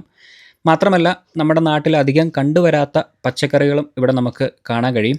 അതിന് ഒരു ഉദാഹരണമാണ് നമ്മൾ നേരത്തെ സന്ദർശിച്ച തോട്ടത്തിൽ കണ്ട പൊട്ടൽ എന്ന ആ പച്ചക്കറി. അതിവിടെ വിൽക്കാനായിട്ട് വെച്ചിട്ടുണ്ട്. അതുപോലെ തന്നെ പലതരത്തിലുള്ള ഇലകൾ ഇവിടെ ഭക്ഷണത്തിനായിട്ട് ഇവർ ഉപയോഗിക്കുന്നുണ്ട്. നമ്മുടെ നാട്ടിലൊക്കെ ചീരയും മുരിങ്ങയും ഉപയോഗിക്കുന്ന പോലെ തന്നെയാണ് ഇവിടെ കാണുന്ന പലതരത്തിലുള്ള ഇലകൾ ഇവിടെ ഭക്ഷണത്തിൽ ഉപയോഗിക്കുന്നത്. ഇതിൻ്റെ പേരൊന്നും എനിക്കത്ര കറക്റ്റായിട്ട് അറിയില്ല. എന്തായാലും ഇതുപോലെ ധാരാളം സ്ഥലങ്ങളിലായിട്ട് ഇലകൾ വിൽക്കാനായിട്ട് വെച്ചിട്ടുണ്ട്. ഇനി മത്സ്യത്തിലേക്ക് വരികയാണെങ്കിൽ മീനുകൾ ജീവനോടെയുള്ള മീനുകളുണ്ട്. അതല്ല ഇനി അല്പം വില കുറച്ച് മീനുകൾ വാങ്ങുന്ന ആൾക്കാർക്കാണെങ്കിൽ ജീവനില്ലാത്ത മീനുകളുമുണ്ട്.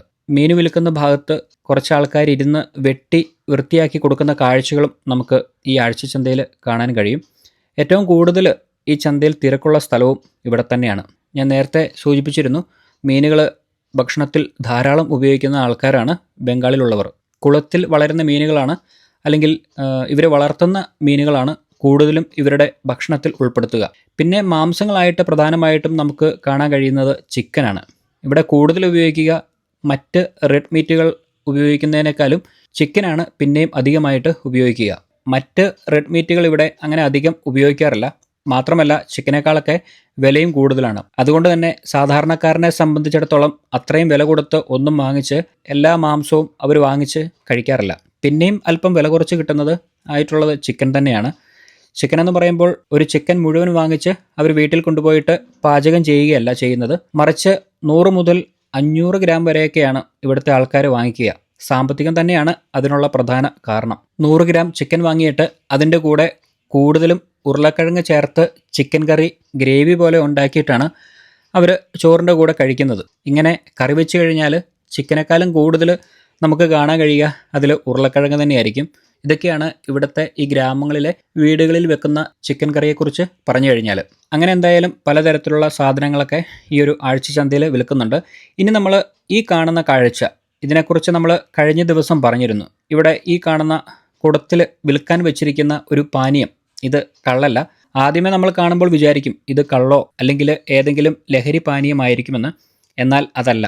ഇത് ഈന്തപ്പനയിൽ നിന്ന് ചെത്തിയെടുക്കുന്ന നല്ല മധുരമുള്ള ഒരു പാനീയമാണ്, അല്ലെങ്കിൽ ഒരു നീരാണ്. ഇത് കുടിക്കുമ്പോൾ തന്നെ നമുക്ക് നല്ല മധുരം അനുഭവപ്പെടുന്നതാണ്. നമ്മൾ ഇവിടെ വിൽക്കാൻ വെച്ചിരിക്കുന്ന ഇദ്ദേഹത്തോട് ചോദിച്ചു, നിങ്ങൾ നല്ല മധുരം കിട്ടാനായിട്ട് പഞ്ചസാരയോ ശർക്കരയോ മറ്റെന്തെങ്കിലും ചേർക്കുന്നുണ്ടോയെന്ന്. വേറെ ഒന്നും ചേർക്കുന്നില്ല എന്നാണ് അദ്ദേഹം നമ്മളോട് പറഞ്ഞത്. അങ്ങനെ എന്തായാലും അതൊക്കെ കുടിച്ചതിന് ശേഷം പിന്നീട് അല്പദൂരം മുന്നോട്ട് നടന്നു വന്നു കഴിഞ്ഞപ്പോഴത്തേനും നമുക്ക് കാണാൻ കഴിഞ്ഞ ഒരു കാഴ്ച, ഇവിടെ ഒരാൾ ഇരുന്നു കൊണ്ട് ലൈറ്റർ നന്നാക്കിക്കൊണ്ടിരിക്കുന്ന ഒരു കാഴ്ച. വളരെ അപൂർവമായ ഒരു കാഴ്ചയാണ്. നമുക്കറിയാം ഏറ്റവും കുറഞ്ഞ ലൈറ്റർ വാങ്ങാനായിട്ട് ആകെ വരുന്ന ചിലവ് എന്ന് പറയുന്നത് 10 രൂപയാണ്. അത്യാവശ്യം അതിൻ്റെ ഗ്യാസ് തീരുന്നവരെ അത് ഉപയോഗിക്കാൻ സാധിക്കുകയും ചെയ്യും. എന്നാൽ ഇവിടെ ചെയ്യുന്നത് ഈ ലൈറ്റർ എന്തെങ്കിലും കംപ്ലൈൻ്റ് ആയി കഴിഞ്ഞാൽ ഇവർ റിപ്പയർ ചെയ്ത് കൊടുക്കും. അതിനുള്ളിലെ സാധനങ്ങളൊക്കെ മാറ്റി ഇനി ഗ്യാസ് തീർന്നിട്ടുണ്ടെങ്കിൽ ഗ്യാസൊക്കെ അടിച്ചു കൊടുക്കുകയാണ് അദ്ദേഹം ഇവിടെ ചെയ്യുന്നത്. അങ്ങനെ പൂർണ്ണമായിട്ടും ഒരു ലൈറ്റർ റിപ്പയർ ചെയ്ത് കൊടുക്കുന്ന സ്ഥലമാണ് നമ്മളിപ്പോൾ കാണുന്നത്. വളരെ യാദൃശ്ചികമായി കണ്ട ഒരു കാഴ്ചയാണ്. നമ്മൾ വിചാരിക്കും 10 രൂപ കൊടുത്ത് പുതിയതൊരെണ്ണം വാങ്ങിച്ചാൽ പോരെ എന്ന്. പക്ഷേ ബന്ധുവിനോട് ചോദിച്ചപ്പം അദ്ദേഹം പറഞ്ഞത് അത്രയും രൂപ പോലും മുടക്കാനായിട്ടുള്ള സാമ്പത്തികം ചിലപ്പോൾ അവരുടെ കയ്യിൽ കാണില്ല. അങ്ങനെ വെറുതെ 10 രൂപ ചിലവാക്കി കളയുകയും ചെയ്യില്ല എന്നുള്ളതാണ് അദ്ദേഹം നമ്മളോട് പറഞ്ഞത്. ഇതിപ്പോൾ നന്നാക്കാനായിട്ട് 2 രൂപ അല്ലെങ്കിൽ മാക്സിമം 3 രൂപ വരെയൊക്കെയാണ് വരിക എന്നാണ് ബന്ധു ചോദിച്ചപ്പോൾ നമ്മളോട് പറഞ്ഞത്. അങ്ങനെ ആകുമ്പോഴത്തേനും അവർക്ക് ലാഭമാണ്. 8 അല്ലെങ്കിൽ 7 രൂപ അവരുടെ പോക്കറ്റിലിരിക്കും. അത് മറ്റെന്തെങ്കിലും ആവശ്യത്തിനായിട്ട് അവർ ഉപയോഗിക്കും.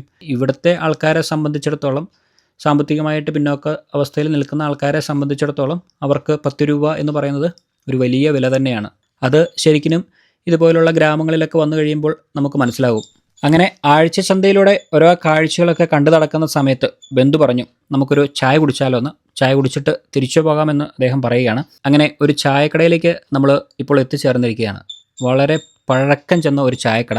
പഴക്കം മാത്രമല്ല ഈ ഒരു ചായക്കടയ്ക്കുള്ളത്. നമുക്ക് നോക്കിക്കഴിഞ്ഞാൽ കാണാം, ഇവിടെ തീക്കനൽ ഉപയോഗിച്ചിട്ടാണ് ചായ തിളപ്പിക്കുന്നത്.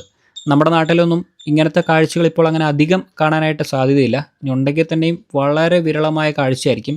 എൻ്റെ നാട്ടിലൊന്നും തീരെ ഇല്ല എന്ന് തന്നെ വേണമെങ്കിൽ പറയാം. പക്ഷേ ഈ ഒരു ഗ്രാമത്തിൽ, ഈ ഒരു ചന്തയിൽ വന്നു കഴിഞ്ഞപ്പോൾ ഇങ്ങനെയൊരു കാഴ്ച നമുക്ക് കാണാനായിട്ട് ഇടയായിരിക്കുകയാണ്. കണ്ടോ, ഇവിടെ ഒരു അലുമിനിയം പാത്രം ഉപയോഗിച്ചിട്ട് അതിനകത്താണ് ചായ തിളപ്പിക്കുന്നത്. തീക്കനലാണ് ഇവിടെ ഉപയോഗിക്കുന്നത്. ഇപ്പോൾ ഗ്യാസിനൊക്കെ നല്ല വിലയും മാത്രമല്ല കിട്ടാനായിട്ട് നല്ല ക്ഷാമവുമാണ്. പക്ഷേ ഇദ്ദേഹത്തെ സംബന്ധിച്ചിടത്തോളം ഒരു ബുദ്ധിമുട്ടുമില്ല. തീക്കനൽ കിട്ടുന്നുണ്ടെങ്കിൽ ഇദ്ദേഹത്തിൻ്റെ ഇവിടെ നിന്ന് ചായ നമുക്ക് ലഭിക്കുന്നതായിരിക്കും. കുറേ ആൾക്കാർ ഇവിടെ ഇരുന്ന് ചായ കുടിക്കുന്നുണ്ട്. പ്രത്യേകിച്ച് ഈ ആഴ്ച ചന്തയിലൊക്കെ വന്നിരിക്കുന്ന ആൾക്കാരൊക്കെ കുറച്ച് നേരം അതിലൂടെയൊക്കെ നടന്ന് സാധനങ്ങളൊക്കെ വാങ്ങിച്ച് കുറച്ച് ആൾക്കാരൊക്കെ ഇവിടെ വന്നിരുന്ന് ചായ കുടിക്കുകയാണ് ചെയ്യുന്നത്. മാത്രമല്ല പ്രായമായ ആൾക്കാരും ഇവിടെ വന്നിരുന്ന് ചായ കുടിക്കുന്ന കാഴ്ചകളൊക്കെ നമുക്ക് കാണാൻ കഴിഞ്ഞിരിക്കുകയാണ്. എന്തായാലും നമ്മളും ഇവിടെ നിന്ന് ചായ കുടിക്കുകയാണ്. ഞാൻ നാസർ ബന്ധുവിനോട് ചോദിച്ചു ഈ ഒരു കടയ്ക്ക് എത്ര വർഷം പഴക്കം കാണുമെന്ന്. അപ്പോൾ അദ്ദേഹം ചോദിച്ചിട്ട് പറഞ്ഞത് 40 വർഷത്തോളം ഈ കടയ്ക്ക് പഴക്കമുണ്ടെന്നാണ്. 40 വർഷത്തിനേക്കാളും മുകളിലുണ്ട്. കാരണം ഇപ്പോൾ ഇവിടെ ഇരുന്ന് ചായ ഉണ്ടാക്കുന്ന ഇദ്ദേഹത്തിൻ്റെ ഫാദറാണ് ഈ ഒരു കട ആരംഭിക്കുന്നത്. ഇപ്പോൾ ഏകദേശം ഒരു കണക്ക് അദ്ദേഹം 40 വർഷം എന്ന് പറഞ്ഞിരിക്കുകയാണ്. കാരണം ഇദ്ദേഹത്തിൻ്റെ ഫാദറായിട്ട് തുടങ്ങിയതാണ്. പിന്നീട് അദ്ദേഹം ഇങ്ങനെ തുടർന്ന് മുന്നോട്ട് കൊണ്ടുപോവുകയാണ് ചെയ്യുന്നതെന്നാണ് അദ്ദേഹം നമ്മളോട് പറഞ്ഞത്. അത്യാവശ്യം പഴക്കം ചെന്ന ഒരു കട തന്നെയാണ്. അന്നത്തെ കാലത്ത് ഇതേ രീതിയായിരിക്കും ഉപയോഗിച്ചുകൊണ്ടിരുന്നത്. അതായത് ഈ കാണുന്ന രീതിയിൽ തീക്കനൽ ഉപയോഗിച്ചായിരിക്കും ചായ തിളപ്പിച്ച് വരുന്ന ആൾക്കാർക്കൊക്കെ ചായ കൊടുത്തുകൊണ്ടിരുന്നത്. അതേ രീതിയിൽ തന്നെ ഇപ്പോഴും ഇദ്ദേഹവും പിന്തുടർന്ന് പോവുകയാണ് ചെയ്യുന്നത്. അപ്പോൾ അതങ്ങനെ എന്തായാലും ചന്തയിലൂടെയൊക്കെ നടന്ന് ക്ഷീണിച്ചു വന്നു കഴിഞ്ഞപ്പോൾ ഒരു ചായ കുടിച്ചപ്പോൾ ഒരു ഉണർവ് കിട്ടിയിരിക്കുകയാണ്. മാത്രമല്ല കഴിഞ്ഞ ദിവസങ്ങളിലൊക്കെ നല്ല മഴയായിരുന്നു. അപ്പം മഴയുടെ ഒരു ചെറിയ തണുപ്പും ഈ ഒരു ചായയൊക്കെ കുടിക്കുമ്പോൾ നല്ലൊരു ഉണർവാണ് നമുക്ക് ലഭിക്കുന്നത്. അങ്ങനെ ചായയൊക്കെ കുടിച്ച് പഴയ ഓർമ്മകളൊക്കെ പുതുക്കി അങ്ങനെ ഇരുന്നു ഇവിടെ. അപ്പോൾ എന്തായാലും നമ്മൾ ചായ കൂടിയൊക്കെ കഴിഞ്ഞ് നാസർ ബന്ധുവിൻ്റെ ഓഫീസിലേക്ക് തിരിച്ചു പോവുകയാണ്. അവിടെ പോയിട്ട് കുറച്ച് വിശേഷങ്ങൾ കൂടി ഈ ഗ്രാമത്തെക്കുറിച്ച് പങ്കുവെക്കാം. അങ്ങനെ ഹരിംകുളയിലെ മാർക്കറ്റിലൂടെയൊക്കെ ഒന്ന് കറങ്ങി അവിടുത്തെ കാഴ്ചകളൊക്കെ കണ്ട് ബന്ധുവിൻ്റെ ഓഫീസിലേക്ക് എത്തിച്ചേർന്നിരിക്കുകയാണ്. സോറോ ഫൗണ്ടേഷൻ്റെ ഓഫീസിലാണ് നമ്മളിപ്പോൾ ഇരിക്കുന്നത്. ഒരുപാട് കാഴ്ചകൾ കണ്ടു. ഇന്നിപ്പോൾ ഒരു ചന്ത ദിവസമായതുകൊണ്ട് തന്നെ വ്യത്യസ്തമായ പല ബിസിനസ്സുകൾ നമുക്ക് കാണാൻ കഴിഞ്ഞു. അതിനകത്ത് പച്ചക്കറിയുണ്ട്, പലചരക്കുണ്ട്, പിന്നെ നമ്മൾ കുടിച്ച ആ പാനി, അതിൻ്റെ പേരെന്തായിരുന്നു? താലെ റോഷ് അല്ലേ? അപ്പോൾ അങ്ങനെ അതൊക്കെ കണ്ട് പിന്നെ നമ്മൾ കുറച്ചുകൂടിയൊക്കെ ദൂരം നടന്ന് അതിലൂടെ കാഴ്ചകളൊക്കെ കണ്ട് നടന്ന് പിന്നെ ആ ലൈറ്റർ നന്നാക്കുന്ന ആളെ കണ്ടു. അങ്ങനെ കണ്ട് നടക്കുന്ന സമയത്താണ് ഒരു കാര്യം കൂടെ ഞാൻ പറയാൻ വിട്ടുപോയത്. നമ്മൾ ആ വറാവൂര് സാധനങ്ങളൊക്കെ ഉണ്ടാക്കുന്ന ആ ഒരു ഷോപ്പ് കണ്ടല്ലോ, അവിടെ ഒരു സാധനം ഇരിപ്പുണ്ടായിരുന്നു. ഞാനത് പിന്നീട് പറയാമെന്നാണ് വിചാരിച്ചത്. അവിടെ അതിൻ്റെ ഒരു സാധനം നമ്മൾ വാങ്ങിച്ചിട്ടുണ്ട്, എൻ്റെ പോക്കറ്റിൽ അത് വെച്ചു. അവിടെ ഇരുന്ന് അദ്ദേഹത്തിൻ്റെ മുന്നിൽ വെച്ച് പറയുമ്പോൾ മോശമല്ല നമ്മൾ, അതുകൊണ്ട് നമ്മൾ ആ സാധനം കടയിൽ നിന്ന് വാങ്ങിച്ചു കേട്ടോ. ഈ ഒരു സാധനം ഇപ്പോഴും ഓർത്തെ, ഇതിൻ്റെ പേരെന്തായിരുന്നു? കാമധേനുവിൻ്റെ ഫലം എന്ന് പറഞ്ഞ പോലെ. ഇത് ആക്ച്വലി അത് അവിടെ എഴുതിയിട്ടുണ്ട്, കാമധേനു. ഇത് എഴുതിയേക്കുന്നത് എത്ര 8 ഗ്രാം ഉണ്ട് സാധനം. ഇത് ശരിക്കും എന്തിനാണ് ഇത് ഉപയോഗിക്കുന്നത്? ഇത് പശുവിൻ്റെ പടമൊക്കെ കൊടുത്തിട്ടുണ്ടല്ലോ. ആക്ച്വലി ഇത് വുഡ് പോളിഷാണ്. നമ്മൾ മരം ഫർണിച്ചർ കടകളിൽ മരം പോളിഷ് യെല്ലോ ടോൺ കിട്ടാനായിട്ട് ഉപയോഗിക്കുന്ന വുഡ് പോളിഷ് ചെയ്ത്. അത് ശരി, ഇത് പോളിഷ് ചെയ്യുന്ന സാധനമാണ്, കെമിക്കലാണ്. ഇത് ശരിക്കും മനുഷ്യ ശരീരത്തിന് ഉപകരിക്കാനേ പറ്റില്ല. ഇത് ഇൻഡസ്ട്രിയൽ യൂസ് തന്നെ എഴുതിയിട്ടുണ്ടല്ലോ. ഓക്കെ, ഇത് ശരിക്കും മനുഷ്യ ശരീരത്തിന് ഉപയോഗിക്കാൻ പറ്റിയ സാധനമല്ല. ഇവിടെ നാസർ ബന്ധു പറയുന്നത് ഇവിടെ ഫോർ ഇൻഡസ്ട്രിയൽ യൂസ് ഉള്ളി എന്ന് ഇവിടെ എഴുതി വെച്ചിട്ടുണ്ട്. അപ്പോൾ അതായത് തടിക്ക് പോളിഷ് ചെയ്യാനായിട്ട് ഉപയോഗിക്കുന്ന സാധനമാണ്. ഇതാണ് അദ്ദേഹം അവിടെ ആ വറാവൂര് സാധനങ്ങൾക്ക് കളർ കിട്ടാനായിട്ട് ഉപയോഗിക്കുന്നത്. എനിക്ക് തോന്നുന്നു ഇന്ത്യയിൽ വേറെ ഒരിടത്ത് ഇതുപോലെ ഉപയോഗിക്കുന്നത് ഞാൻ കണ്ടിട്ടില്ല. ചിലപ്പോൾ ഉപയോഗിക്കുന്നുണ്ടായിരിക്കും, നമ്മൾ ശ്രദ്ധിക്കാത്തതുകൊണ്ടാണ്. ഇതിപ്പം ബന്ധു പറഞ്ഞുകൊണ്ടാണ് ഇത് നമുക്ക് മനസ്സിലാക്കാൻ സാധിച്ചത്. അത്രയും വിദ്യാഭ്യാസം ഇല്ലാത്തതുകൊണ്ടാണ്. എന്താണ് അവരിങ്ങനെ? ഇത് നമ്മള് കേരളത്തിന്റെ കുറച്ചും കൂടി വിദ്യാഭ്യാസം കൂടിയതിന്റെ അല്ലെങ്കിൽ അവയർനെസ് കൂടിയതിന്റെ അവബോധം കൂടിയതിന്റെ വേറെ തരത്തില് നമ്മൾ ചിന്തിക്കും നമ്മൾ ഇത്തരം കാര്യങ്ങൾ ഡീൽ ചെയ്യുന്നത്. പക്ഷെ ഇവിടെയുള്ള ഭയങ്കര വ്യത്യാസം. നമുക്കത് ആറ്റിറ്റ്യൂഡ്, കൾച്ചർ, പിന്നെ ഇത്തരം ആരോഗ്യ പ്രശ്നങ്ങൾ, മലിനീകരണം, പ്രത്യേകിച്ച് പൊല്യൂഷൻ അല്ലെങ്കിൽ വേസ്റ്റ് മാനേജ്മെന്റ്, ഇത്തരം കാര്യങ്ങൾ വേറെ തരത്തിലുള്ള ഗ്രാമങ്ങൾ, പ്രത്യേകിച്ച് ദാരിദ്ര്യം കൂടുതലുള്ള മേഖലകളിൽ ഇതുണ്ട്. അപ്പോൾ അത് ഡിഫൈൻ ചെയ്യാൻ ഭയങ്കര പ്രയാസം. ഇതെങ്ങനെ നമ്മൾ പെട്ടെന്ന് ചിന്തിക്കുമ്പോൾ നമ്മൾ ഒരു ആക്ടിവിസ്റ്റ് മോഡലിൽ ചിന്തിക്കുമ്പോൾ ഇത് കമ്പയിൻ നടത്തി നിർത്തിക്കൂടെ, അങ്ങനെ അതത്ര ഈസി അല്ല.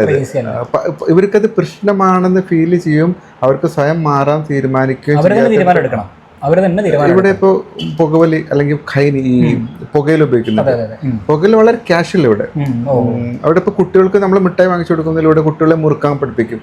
പുകയിൽ കുട്ടികൾക്ക് ഇവര് മുറുക്കുമ്പോൾ കുറച്ച് പുകയിൽ വായിൽ വെച്ച് കൊടുക്കും. അപ്പൊ അവർക്കത് പ്രശ്നമായി മനസ്സിലാക്കാത്തിടത്തോളം കാലം അവരെ തിരുത്തില്ല. നമ്മൾ നമ്മുടെ ഒരു മൈൻഡിൽ, നമ്മുടെ മൈൻഡ് സെറ്റിൽ പെട്ടെന്ന് വിട്ട ആക്ഷൻ, സോഷ്യൽ ആക്ഷൻ ക്യാമ്പയിൻ എന്ന് പറഞ്ഞു കഴിഞ്ഞാൽ ഇതുവരെ നൂറ്റാണ്ടുകളായിട്ട് ഫോളോ ചെയ്ത കുറെ സിസ്റ്റംസ് ഇതൊക്കെ. അപ്പൊ അതിന്റെയൊക്കെ ഭാഗമായിട്ട് ഇത്തരം കുറെ ഇത് മാത്രമല്ല കുറെ ഇതുണ്ട്. അപ്പൊ ഇതിനകത്ത് ബന്ധു പറയുന്നത് കറക്റ്റാണ്. വിദ്യാഭ്യാസത്തിന്റെ വലിയൊരു പോരായ്മ നമ്മളിവിടെ കാണുന്നുണ്ട്. അതുകൊണ്ട് തന്നെയാണ് ഇവർ ഇതിനകത്ത് കണ്ടോ, ഇതിപ്പോൾ ശരിക്കും നമ്മൾ തടിക്ക് പോളിഷ് ചെയ്യുന്ന സാധനമാണ്. ഇത് മഞ്ഞ കളർ കിട്ടാൻ വേണ്ടിയിട്ട് അവരിതിനകത്ത് ഉപയോഗിക്കുന്നത്. നമുക്കിപ്പം അദ്ദേഹത്തോട് പറഞ്ഞു കൊടുക്കാൻ പറ്റുമോ? പറയാം, പക്ഷേ അവർ നമ്മളെ നോക്കും, ഇവരാരാടാ എവിടെ നിന്നാണ് വരുന്നത് എന്നുള്ള രീതിയിലായിരിക്കും. അവിടെ നിന്നൊരു ഷൂട്ട് ചെയ്യാൻ പോലും ബന്ധു പറഞ്ഞാൽ അദ്ദേഹത്തിനൊരു ബുദ്ധിമുട്ടാകാത്ത രീതിയിൽ വേണം എടുക്കാനെന്ന് പറഞ്ഞു. അതുകൊണ്ടാണ് നമ്മൾ കടയിൽ പോയിട്ട് ഈ ഒരു സാധനം വാങ്ങിച്ചിട്ട് നിങ്ങളെ കാണിച്ചത്. അവിടെ ഇരുന്ന് പറയുമ്പോഴത്തേനും അത് ശരിയല്ല, അദ്ദേഹത്തോട് ചെയ്യുന്ന ഒരു മോശമാണ്. അപ്പോൾ എന്തായാലും വിദ്യാഭ്യാസം കൊടുക്കുന്നതോടുകൂടി ഇതിനകത്തൊക്കെ ഒരു വ്യത്യാസം വരും. നിങ്ങളുടെ ക്ലാസ്സുകളിലൊക്കെ കുട്ടികൾക്ക് വിദ്യാഭ്യാസം കൊടുക്കുമ്പോൾ ഒരുപാട് കാര്യങ്ങൾ വീടുകളിൽ ഡൊമസ്റ്റിക് യൂസിന് പോലും പല വീട്ടിലെ സ്ത്രീകൾ ഇത് ഉപയോഗിക്കുന്നുണ്ട്. ഉപയോഗിക്കുന്നുണ്ട്. അപ്പൊ നമ്മളോട് അവർ പറയുന്ന കുറച്ച് ഭംഗിക്ക് തരുന്ന എന്താന്ന് ചോദിക്കും. അപ്പോൾ നമ്മളതിന് ഇതിന്റെ ഹെൽത്ത് ഇഷ്യൂസ് ഒക്കെ പറയുമ്പോൾ അവർക്ക് അതൊന്നും മനസ്സിലാക്കുന്നില്ല. ഇപ്പൊ വിറകിൽ അടുപ്പില് പ്ലാസ്റ്റിക് ഇഷ്ടം പോലെ ഇട്ട് കത്തിക്കുന്നു. അപ്പൊ അതൊരു ദാരിദ്ര്യം, പെട്ടെന്ന് വിറകിന് കിട്ടാനില്ല, പെട്ടെന്ന് കത്താനുള്ള ഒരു വഴി കൂടിയാണ് പ്ലാസ്റ്റിക് കത്തിക്കുക. അത് ശരിയാണ്, പെട്ടെന്ന് പ്ലാസ്റ്റിക്. പക്ഷെ അത് ശ്വസിക്കുന്നതുകൊണ്ട് ക്യാൻസർ പോലുള്ള മാരക രോഗങ്ങൾ വരുമെന്നുള്ള ഒരു ചിന്ത. ഇത് ബേസിക് ഈ ദാരിദ്ര്യമായിട്ട് ബന്ധപ്പെട്ട് കുറേ കാര്യങ്ങൾ കണക്റ്റഡ്. പിന്നെ വിദ്യാഭ്യാസം, മനസ്സിലായി. അതൊക്കെ സ്ലോലി ഗ്രോത്ത് ഉണ്ടാകും. പെട്ടെന്ന് ഇപ്പൊ നമുക്ക് നമ്മുടെ ഒക്കെ പരിചയ സർക്കിളുകൾ അവർ വാങ്ങിക്കില്ല ഇതിന് ഫുള്ള്. ഇപ്പൊ ഓരോ ഫംഗ്ഷൻ നടത്തുമ്പോൾ നമ്മുടെ ഇതിൽ പറഞ്ഞിട്ടുണ്ട് ഇത് ഉപയോഗിക്കാൻ പറ്റില്ല. അപ്പൊ കളർ കുറഞ്ഞാലും കുഴപ്പമില്ല. ഇപ്പൊ നമ്മൾ ഓരോ പ്രോഗ്രാംസിലൊക്കെ പ്രത്യേകിച്ച് നമുക്കിപ്പോ കഴിഞ്ഞ നോമ്പുകാലത്ത് ഇഫ്താർ പാട്ടുകൾ നമുക്ക് ഇത് ഉപയോഗിക്കാനേ പറ്റില്ല. നമ്മൾ അങ്ങനെ നമ്മുടെ സ്പേസിൽ നമുക്ക് കൃത്യമായിട്ട് ഇൻഫ്ലുവൻസ് ചെയ്യാൻ പറ്റും. അല്ലാതെ പൊതുസമൂഹത്തിൽ അതിന് കുറച്ച് സമയം എടുക്കും. പെട്ടെന്ന് മനസ്സിലായി. നമ്മള് ശരിയാണ്, നമ്മൾ ഒന്നാമത് പുറത്തുനിന്നുള്ള ഒരു ഔട്ട്സൈഡറാണ്, ഒരു വരുത്തനാണ് അവരുടെ ചിന്തയില്. അപ്പൊ നമ്മൾ വന്നിട്ട് ഒരു കാര്യം അവരോട് പറയുമ്പോഴത്തേന് അവർക്കെന്തോ വലിയൊരു തെറ്റായിട്ട് അത് നമ്മൾ പ്രശ്നം എന്ന് കരുതുന്ന പലതും ഇവർക്ക് പ്രശ്നമേ അല്ല, ഇവര് നോർമലാണ്. ചിലപ്പോൾ അവർ ചോദിക്കുകയാണ് ഇത് ഞങ്ങൾ കഴിച്ചിട്ട് കുഴപ്പമില്ല എന്ന് പറയുമ്പോൾ നമ്മൾ ഇങ്ങനെ ബുദ്ധിമുട്ടിപ്പോ ശരിയാണ് ഇവര് വർഷങ്ങളായിട്ട് കഴിക്കുന്നു, ഞങ്ങൾക്ക് ആർക്കും കുഴപ്പമില്ല, നിങ്ങൾ അതിന് കുഴപ്പമുണ്ടെങ്കിൽ ഒന്ന് കാണിക്കുക എന്ന് പറഞ്ഞു കഴിഞ്ഞാൽ നമ്മുടെ തെളിവില്ല. പക്ഷെ പറയാൻ മാത്രമേ ശരിക്കും പറ്റുള്ളൂ. അപ്പോൾ ഇനി വിദ്യാഭ്യാസത്തിലൂടെയൊക്കെയാണ് അത് നമുക്ക് മാറ്റിയെടുക്കാനായിട്ട് സാധിക്കുള്ളൂ കേട്ടോ. അപ്പോൾ അങ്ങനെയൊക്കെയാണ് ഇവിടുത്തെ കാര്യങ്ങളെക്കുറിച്ച് പറഞ്ഞു കഴിഞ്ഞാൽ. ഇനിയും കുറച്ച് വിചിത്രമായ സംഭവങ്ങളുണ്ട്. അതിൽ പ്രധാനമായിട്ടും ഉള്ളതാണ് നമ്മുടെ ഡോക്ടർമാർ. ഇവിടെ നമ്മളിപ്പോൾ പല സ്ഥലങ്ങളിലായിട്ട് മെഡിക്കൽ ഷോപ്പുകൾ അല്ലെങ്കിൽ മെഡിക്കൽ സ്റ്റോറുകൾ നമ്മൾ കണ്ടു. അവിടെ തന്നെ ഇരുന്ന ഡോക്ടർ എന്ന നിലയിൽ അവർ ചികിത്സിക്കുന്നുണ്ടല്ലേ. ഇപ്പം ഞാൻ കഴിഞ്ഞ ദിവസം പോയിരുന്നു നമ്മുടെ ദന്ത ഡോക്ടറിൻ്റെ അടുത്ത്, നമ്മുടെ ജണ്ടുവായുടെ കൂടെ പോയി. അപ്പോൾ അദ്ദേഹത്തിന് പല്ല് കാണിക്കാൻ വേണ്ടി പോയതാണ്. അദ്ദേഹത്തിനൊക്കെ ശരിക്കും എന്നാ വിദ്യാഭ്യാസം ഉണ്ട് ഈ പല്ല് ഡോക്ടറിനൊക്കെ? അത് ഒരു 10ാം ക്ലാസ് എങ്കിലും കാണും, 10ാം ക്ലാസ് കാണും. പക്ഷേ ഈ ബസാറിൽ ഏറ്റവും പ്രശസ്തനും പ്രഗത്ഭനുമായിട്ടുള്ള ഡോക്ടർ ഒരു അക്കാഡമിക് ഒരു 2ാം ക്ലാസ്സേ ഉള്ളൂ.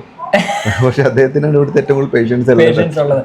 നിങ്ങളൊരു കാര്യം മനസ്സിലാക്കുക, ഇവിടെ ഒരുപാട് മെഡിക്കൽ സ്റ്റോറുകളുണ്ട്. അവിടെയൊക്കെ ഓരോ ഡോക്ടർമാർ വ്യാജേന ഇരിക്കുകയാണ്. വ്യാജേന എന്ന് ഞാൻ പറയില്ല, കാരണം എന്താണെന്ന് വെച്ച് കഴിഞ്ഞാൽ പകരം നമ്മൾ സർക്കാർ അതിനുള്ളൊരു സംവിധാനം ഒരുക്കി കൊടുക്കാത്ത കാലം അല്ലേ, നമുക്ക് അങ്ങനെ പറയാൻ പറ്റില്ല. അല്ല, ഇത് ശരിക്കും ഇത് എനിക്ക് തോന്നുന്നു നമ്മൾ ഒരു പക്ഷേ കേരള അല്ലെങ്കിൽ സൗത്ത് ഇന്ത്യയിലായിരിക്കും ഇവര് വ്യാജന്മാരായിട്ടോ അല്ലെങ്കിൽ ഇല്ലീഗലായിട്ട് അത് അങ്ങനെ വേണമെങ്കിൽ പറയാം. പക്ഷേ ഇത് റൂറൽ ഇന്ത്യ ഇങ്ങനെയാണ്. ഇവിടെ മാത്രമല്ല, നിങ്ങൾ എവിടെ പോയാലും ഈവൻ സിറ്റികളിൽ വരെ കാണാൻ പറ്റും ഇങ്ങനെ പ്രാക്ടീസ് ചെയ്യുന്ന ആൾക്കാർ. അപ്പൊ അതിന്റെ മെയിൻ പ്രധാനപ്പെട്ട വെച്ച് കഴിഞ്ഞാൽ ക്വാളിഫൈഡ് ആയിട്ടുള്ള ഒരു ഡോക്ടർമാർ അല്ലെങ്കിൽ ബേസിക് ഇൻഫ്രാസ്ട്രക്ചറോ ഹോസ്പിറ്റൽ സിസ്റ്റം ഒന്നും അല്ലെങ്കിൽ ഹെൽത്ത് സിസ്റ്റം ഒന്നും ഗവൺമെന്റ് പ്രൊവൈഡ് ചെയ്യുന്നില്ല. ഈ ആൾക്കാർക്ക് ഇവരെ ഡിപ്പെൻഡ് ചെയ്തേ മതിയാകുള്ളൂ. അത് ശരിയാണ്. നമ്മളൊരു പനിക്ക് നമുക്കൊരു പനി വന്നു കഴിഞ്ഞപ്പോൾ ഒരു ഡോക്ടറെ പോയി കാണാനായിട്ട് ഇവിടെ ക്ലിനിക്കുകളില്ല, അല്ലെങ്കിൽ ഗവൺമെന്റ് ഹോസ്പിറ്റലില്ല, പ്രൈവറ്റ് ഹോസ്പിറ്റലില്ല. അപ്പം പിന്നെ ആശ്രയിക്കുന്ന ആരെയാണ്? ഇവരെ പോലുള്ള ആൾക്കാരെയാണ്. ഇവരുടെ ഡീലിങ്സ് എങ്ങനെയാണെന്ന് ചോദിച്ചു കഴിഞ്ഞാൽ ഇവർ പുറത്ത് പോയിട്ട് കുറേ കാലം ഏതെങ്കിലും ഒരു മെഡിക്കൽ സ്റ്റോറിൽ പോയിട്ട് നിന്ന് കാര്യങ്ങളൊക്കെ പഠിക്കും, ഡോക്ടറുടെ കീഴിൽ നിന്ന് പ്രാക്ടീസ് ചെയ്യും. എന്നിട്ട് ഇവിടെ വന്ന് സ്വന്തമായിട്ട് മെഡിക്കൽ ഷോപ്പ് തുടങ്ങി മരുന്ന് കൊടുക്കുകയാണ് ചെയ്യുന്നത്. ഇത് കൊടുത്തിട്ട് ആരും തട്ടിപ്പോട്ടൊന്നുമില്ല അല്ലേ? അല്ല, ചോദിക്കുമ്പോൾ എല്ലാം ചോദിക്കണം, അങ്ങനെ സംഭവിക്കില്ല. ചെറിയ ഓപ്പറേഷൻസ് വരെയൊക്കെ ചെയ്യുന്നത് ഇവിടെ ആക്സിഡന്റ് കേസുകൾ ഡീൽ ചെയ്യുന്നുണ്ട്. പിന്നെ ഡെലിവറി പണ്ട് മുതലേ പ്രസവം എടുക്കുന്ന ആൾക്കാരുണ്ട്. പിന്നെ നിങ്ങൾ പല്ല് പറിക്കുന്നത് കണ്ടു, അതുപോലെ ചെറിയ ചെറിയ സർജറികൾ, അതൊക്കെ അങ്ങനെ ഇഷ്ടംപോലെ ഡോക്ടർമാരുണ്ട്. ഈ പല്ല് പറിക്കുന്ന കാര്യം ഞാൻ പറഞ്ഞപ്പോൾ ഓർത്ത് അവിടെ ഇരിക്കുന്ന കുറെ സാധനങ്ങൾ കണ്ടു കഴിഞ്ഞാൽ പേടിയോ. അതോടൊപ്പം തന്നെ ഇഞ്ചക്ഷൻ കൊടുക്കുന്ന ആ സിറിഞ്ച്, അതിന് എത്രയോ പേർക്ക് കുത്തിവെച്ചോന്ന് ഞാൻ വിചാരിക്കുന്നത്. നമ്മുടെ നാട്ടിലാണെങ്കിൽ ഒരു സൂചി മാറ്റില്ല അവിടെ കിടന്ന് ബഹളം ഉണ്ടാക്കുക. ഇവിടെ ഒരു 6-7 സൂചി മാത്രമേ ഇരിപ്പുള്ളൂ. അത് മാറി മാറി എല്ലാവർക്കും കുത്തുമെന്ന് ഞാൻ വിചാരിക്കുന്നു. പക്ഷേ ഞാൻ പറഞ്ഞല്ലോ, ഇവിടുത്തെ ഒരു സിസ്റ്റം അങ്ങനെയാണ്. ഇനിയിപ്പോൾ അത് മാറി മാറി വരുമെന്ന് പ്രതീക്ഷിക്കാം. മൊത്തത്തിൽ ഇങ്ങനെയുള്ള ക്ലിനിക്കുകൾ ഈ ചക്രയിലോ അല്ലെങ്കിൽ നിങ്ങൾ ഈ 4 പഞ്ചായത്തുകളിൽ വർക്ക് ചെയ്യുന്നുണ്ടല്ലോ, എല്ലാം കൂടെ ഏകദേശം എത്ര പേര് കാണുമെന്ന് നമുക്ക് പറയാൻ പറ്റും? ഒരു ഊഹക്കണക്ക് പറയുകയാണെങ്കിൽ ഏകദേശം ഇപ്പോൾ ഒരു 200ഓളം പേരുണ്ട്. 200ഓളം പേരുണ്ട്. ഇങ്ങനെ ശരിക്കും പ്രോപ്പറായിട്ടൊരു MBBS കഴിഞ്ഞ ആൾക്കാരില്ല ഇവിടെ, വളരെ അപൂർവമുണ്ട്. പക്ഷെ അവരൊക്കെ പൊതുവെ ടൗണിലായിരിക്കും പ്രാക്ടീസ്. പിന്നെ ഗ്രാമങ്ങളിൽ വന്ന് ഇങ്ങനെ ഔട്ട് പേഷ്യന്റ് ഡിപ്പാർട്ട്മെന്റ് ആയിട്ട് ഇങ്ങനെ ചെറിയ ചെറിയ ക്ലിനിക്കുകളുണ്ട്. പക്ഷെ അവർ ഭയങ്കര ഫീസാണ്. ഏറ്റവും ചുരുങ്ങിയത് 300 രൂപയാണ് അവരുടെ കൺസൾട്ടിങ് ഫീസ്. പിന്നെ മരുന്നും കൂടി വേണം. ഇവർക്കൊക്കെ എത്രയാണ് സാധാരണ? ഇവർക്ക് കൺസൾട്ടേഷൻ ഫീസ് ഇല്ല, മരുന്നിന് പൈസ കൊടുത്താൽ മതി. ഞാൻ മനസ്സിലാക്കിയത് ഇപ്പൊ ഇന്നലെ നമ്മുടെ ബായി പോയല്ലോ പല്ല് കാണിക്കാൻ, അദ്ദേഹം 20 രൂപ കൊടുത്തത്. നമ്മുടെ നാട്ടിൽ 20 രൂപ കൊടുക്കുന്ന ചിന്തിക്കാൻ പോലും പറ്റില്ല. ശരിക്കും ഇവിടെ ഡെന്റിസ്റ്റിനെ കാണണമെങ്കിൽ മിനിമം ഒരു 25 കിലോമീറ്റർ പോകണം. അവിടെ ഏറ്റവും ചുരുങ്ങിയത് ഡെന്റിസ്റ്റിന് ഞാൻ 300 രൂപയാണ്. പിന്നെ കുറച്ച് സ്പെഷ്യാലിറ്റി ട്രീറ്റ്മെന്റ് എന്തെങ്കിലും ചെയ്യുമ്പോൾ 500-1000 കൂടിക്കൊണ്ടേയിരിക്കും. അപ്പോൾ ഇവിടുത്തെ സാധാരണക്കാരൻ അത്രയും ദൂരെ പോയി ഒരു ഡോക്ടറെ കാണുന്നത് പ്രാക്ടിക്കലി ഉണ്ടാകുന്ന പ്രയാസമാണ്. ഇത് പറഞ്ഞ കൂട്ടത്തിൽ ഒരു കാര്യം കൂടെ പറയണം. ഇവിടെ നിന്ന് കൊൽക്കത്ത പോകാത്ത ആൾക്കാർ ഇപ്പോഴും ഉണ്ട്. 50 കിലോമീറ്റർ അപ്പുറം കിടക്കുന്ന കൊൽക്കത്തയ്ക്ക് പോകാത്ത ആൾക്കാർ. ബന്ധു പറയതേ കൊൽക്കത്ത എന്താണെന്നോ അങ്ങനെ ഒരു ടൗൺ ഉണ്ടെന്നോ പോലും അറിയില്ലെന്ന്. നമ്മുടെ നാട്ടിൽ നിന്ന് 50 കിലോമീറ്റർ അപ്പുറം നമ്മൾ എത്രയോ സ്ഥലങ്ങളിൽ പോകുന്നു. ഇവരോട് കൊൽക്കത്തയ്ക്ക് പോയിട്ടുണ്ടോ എന്ന് ചോദിച്ചു കഴിഞ്ഞാൽ അവർ ചോദിക്കുന്നത് എന്തിനാ പോകുന്നതെന്നാ. അത് റിയൽ ചോദ്യം. ഇവരെ സംബന്ധിച്ച് ഇവിടെ ജനിക്കുന്നു, ഇവിടുത്തെ വീട്, തൊട്ടടുത്തുള്ള കൃഷിസ്ഥലം, അത് തന്നെ വൈകുന്നേരം ബസാറിൽ വരുന്ന ചായ കുടിക്കുന്നു. ആണുങ്ങളെ സംബന്ധിച്ച്, പെണ്ണുങ്ങളാണ് വീട്ടിൽ തന്നെ. ഇനി ഇവർക്ക് കൊൽക്കത്തയ്ക്ക് വേണ്ട ഏക ആവശ്യം ഏതെങ്കിലും ക്രിട്ടിക്കൽ സ്റ്റേജിൽ കൊൽക്കത്തയിലെ ഏതെങ്കിലും ഗവൺമെന്റ് ഹോസ്പിറ്റൽ മെഡിക്കൽ കോളേജുകളിലൊക്കെ പോകേണ്ടേ Okay. വരും. അല്ലെ ഏതെങ്കിലും കോടതി അല്ലെങ്കിൽ ഏതെങ്കിലും പോലീസ് കേസ് അങ്ങനെ എന്തെങ്കിലും ഒരു ഒഫീഷ്യലായിട്ട് കാര്യത്തിന് പോകേണ്ടി വരുന്നു എന്നതിനപ്പുറം കൊൽക്കത്തയെക്കുറിച്ച് ഒരു ചിന്തയില്ല. ആവശ്യമില്ല. അതൊരു പോയിന്റാണ്. എന്തിനാ കൊൽക്കത്തയ്ക്ക് പോകുന്നത്? ശരിയാണ്, ബന്ധു എന്നോട് ചോദിച്ച ചോദ്യം അതാണ്. അവർ പോയിട്ട് എന്ത് ചെയ്യാൻ? നമ്മളാണെങ്കിൽ സ്ഥലം കാണാൻ പോകുന്നതുകൊണ്ടാണെന്ന് പറയാം. അതൊക്കെ സെക്കൻഡറി കിട്ടി പിന്നീട് വരുന്ന പ്രയോറിറ്റികളാണ്. ഓക്കെ ഓക്കെ ഇവരെ സംബന്ധിച്ച് കറങ്ങാൻ പോകാൻ അത് ഇവരുടെ പ്രയോറിറ്റികളേ അല്ലല്ലോ. ഓക്കെ ഓക്കെ അങ്ങനെ ഒരു ചിന്താഗതി ഇവർക്കില്ല. ടൂറ് പോകുന്ന വർഷത്തിലൊരിക്കൽ പോകുന്നവരൊക്കെ ഉണ്ട്. പക്ഷെ അത് കുറച്ചും കൂടി ഒരു സോഷ്യലി കുറച്ചുകൂടി ഹൈ ആയിട്ടുള്ള ആൾക്കാരാണ്, ട്രിപ്പ് പോകും, കുറച്ച് സാമ്പത്തികമായിട്ട് ഉന്നമനമുള്ള ആൾക്കാരൊക്കെ അല്ലേ. ഓക്കെ, അങ്ങനെയൊക്കെ ഒരുപാട് വിചിത്രമായ കാര്യങ്ങളൊക്കെയാണ് ശരിക്കും ഗ്രാമങ്ങളിൽ നടക്കുന്നത്. നമ്മൾ കേരളത്തിൽ നിന്ന് ചിന്തിക്കുമ്പോൾ നമ്മൾ വിചാരിക്കും നമ്മുടെ നാട് ഭയങ്കര മോശമാണ്, അവർ ചെയ്യുന്ന മുഴുവൻ തെറ്റാണെന്ന്. ശരിക്കും മറ്റ് സംസ്ഥാനങ്ങളിലൂടെയൊക്കെ ഒന്ന് യാത്ര ചെയ്തെങ്കിലേ എന്തൊക്കെയാണ് നമ്മുടെ രാജ്യത്ത് നടക്കുന്നത് എന്നുള്ളത് മനസ്സിലാക്കാൻ സാധിക്കുള്ളൂ. ശരിക്കും നാസർ ബന്ധു പറയത് 15 വർഷം മുന്നേ ഇവിടെ വന്നപ്പോൾ കണ്ട ചക്കളയല്ല ഇപ്പം. അതിൽ നിന്നൊക്കെ ഒരുപാട് മാറ്റം വന്നു. കെട്ടിടങ്ങൾ പണ്ട് മണ്ണ് അല്ലേ, ചെളി ഉപയോഗിച്ച് നിർമ്മിച്ച വീടുകളിൽ നിന്ന് ടിൻഷീറ്റ് എത്തി, ടിൻഷീറ്റിൽ നിന്ന് കുറച്ചുകൂടി അപ്ഗ്രേഡ് ചെയ്ത് അവർ കട്ട ഉപയോഗിച്ച് ബ്രിക്സ് ഉപയോഗിച്ച് നിർമ്മിച്ച വീടുകളിലേക്ക് എത്തി. ഇപ്പം നമുക്ക് എന്താ പറയുക, മഡ് വീടുകൾ കാണാനേ ഇല്ല ഇവിടെ. നമ്മൾ പറഞ്ഞ് തിരഞ്ഞിട്ട് പോലും കാണാനില്ല. അപ്പോൾ ഇനി ഭാവിയിൽ കുട്ടികൾക്ക് വിദ്യാഭ്യാസം കിട്ടുന്നതോടുകൂടി ഈ പറയുന്ന ഈ സാധനങ്ങൾ ഉൾപ്പെടെയുള്ള ഉപയോഗിക്കുന്ന രീതികളൊക്കെ മാറി നല്ല ഭക്ഷണം കഴിക്കണം എന്നുള്ള ചിന്താഗതിയിലേക്ക് ആൾക്കാർ എത്തിത്തുടങ്ങും. അതാണ് നമ്മൾ ആഗ്രഹിക്കുന്നത്. അപ്പം ബന്ധുവൊക്കെ ഇവിടെ കുട്ടികൾക്കൊക്കെ വിദ്യാഭ്യാസം കൊടുക്കുന്നുണ്ട്, സ്കൂളുകൾ നടത്തി വരുന്നുണ്ട്. അതുകൊണ്ടൊക്കെ ഒരുപാട് ഉന്നമനം വരുന്നുണ്ട് കേട്ടോ. ബംഗാളിനെക്കാട്ടിലും ഭയങ്കര ദാരിദ്ര്യം പിടിച്ച സ്ഥലങ്ങളാണ് ബീഹാർ, കുറിച്ചൊന്നും പറയാതിരിക്കാറുണ്ട്.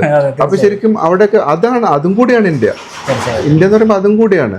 പതുക്കെ പതുക്കെ നമുക്ക് മാറ്റങ്ങൾ അതിപ്പോ ആര് ഭരിച്ചാലും മാറ്റങ്ങളുണ്ടാവും. കാരണം മറ്റുള്ള സംസ്ഥാനങ്ങളെ നോക്കി പഠിക്കും, ഉറപ്പായിട്ടും പഠിക്കും. പിന്നെ ഇതിനകത്ത് എനിക്ക് തോന്നുന്നത് ഇപ്പോൾ ജനങ്ങളുടെ അല്ലെങ്കിൽ ലിവിങ് സ്റ്റാൻഡേർഡ് അല്ലെങ്കിൽ ഇപ്പോൾ ഗ്രോത്ത് എന്നൊക്കെ പറയുന്നത് പോസിറ്റീവായിട്ട് നെഗറ്റീവായിട്ടൊക്കെ സംഭവിക്കാം. നമുക്കറിയില്ല, അത് പല ഘടകങ്ങൾ കണക്റ്റഡ് ആണ്. അതാണ്. അപ്പോൾ അങ്ങനെ കുറച്ച് വിശേഷങ്ങളൊക്കെയാണ് നമ്മൾ ഇന്ന് കണ്ടത്. എന്തായാലും ഇപ്പോഴും ഒരു ഊഹം ശരിയാണെങ്കിൽ ഒരു 30-35 വർഷം പിന്നിലേക്കുള്ള ഒരു ചെറിയൊരു ഗ്രാമം തന്നെയാണ് ചക്ല എന്ന് പറയുന്നത്. അല്ലെങ്കിൽ ഇപ്പം നമ്മളിപ്പോൾ നിൽക്കുന്ന ഹരിംകുളം എന്ന ഗ്രാമമാണെങ്കിലും ഇനി നമ്മളൊരു 10 വർഷം കഴിയുമ്പോഴത്തേനും ഇവിടെയൊക്കെ മാറ്റങ്ങൾ സംഭവിച്ച് നല്ല നല്ല ബിൽഡിങ്ങുകളൊക്കെ വന്ന് ഈ പറയുന്ന ഇതൊക്കെ അവർ മാറ്റി വിദ്യാഭ്യാസം ആർജിക്കുന്നതോടുകൂടി നല്ലൊരു നിലയിലേക്ക് എത്തുമെന്ന് ഞാൻ പ്രതീക്ഷിക്കുന്നു. എന്തായാലും നമ്മൾ ഇടയ്ക്കിടയ്ക്ക് വരും. അപ്പോൾ നമുക്കറിയാൻ പറ്റും ഇവിടുത്തെ മാറ്റങ്ങളൊക്കെ. ഓരോ പ്രാവശ്യം വരുമ്പോഴും നമുക്ക് മാറ്റങ്ങൾ അറിയാൻ പറ്റുന്നുണ്ട്. 4 വർഷം മുന്നേ വന്നപ്പോൾ കണ്ട കാഴ്ചകളൊന്നും അല്ല ഇപ്പോൾ കാണുന്നത്. ഒരുപാട് വ്യത്യാസങ്ങൾ വന്നു. അപ്പോൾ ഇനി കാലക്രമേണ അതിൽ നിന്നൊക്കെ ഒരുപാട് വ്യത്യാസങ്ങൾ വന്നുകൊണ്ടേയിരിക്കും അല്ലേ. അപ്പോൾ അതൊക്കെയാണ് ഇന്നത്തെ വിശേഷങ്ങൾ പറഞ്ഞു കഴിഞ്ഞാൽ. ഇനിയിപ്പോൾ വേറെ പ്രത്യേകിച്ചൊന്നുമില്ല, നമ്മുടെ യാത്രകൾ ഇങ്ങനെ തുടർന്നുകൊണ്ടേയിരിക്കും. അപ്പോൾ ഇനി അടുത്ത വീഡിയോയിൽ മറ്റു കാഴ്ചകളൊക്കെ ആയിട്ട് വരാം. അതുവരെവർക്കും ബൈ.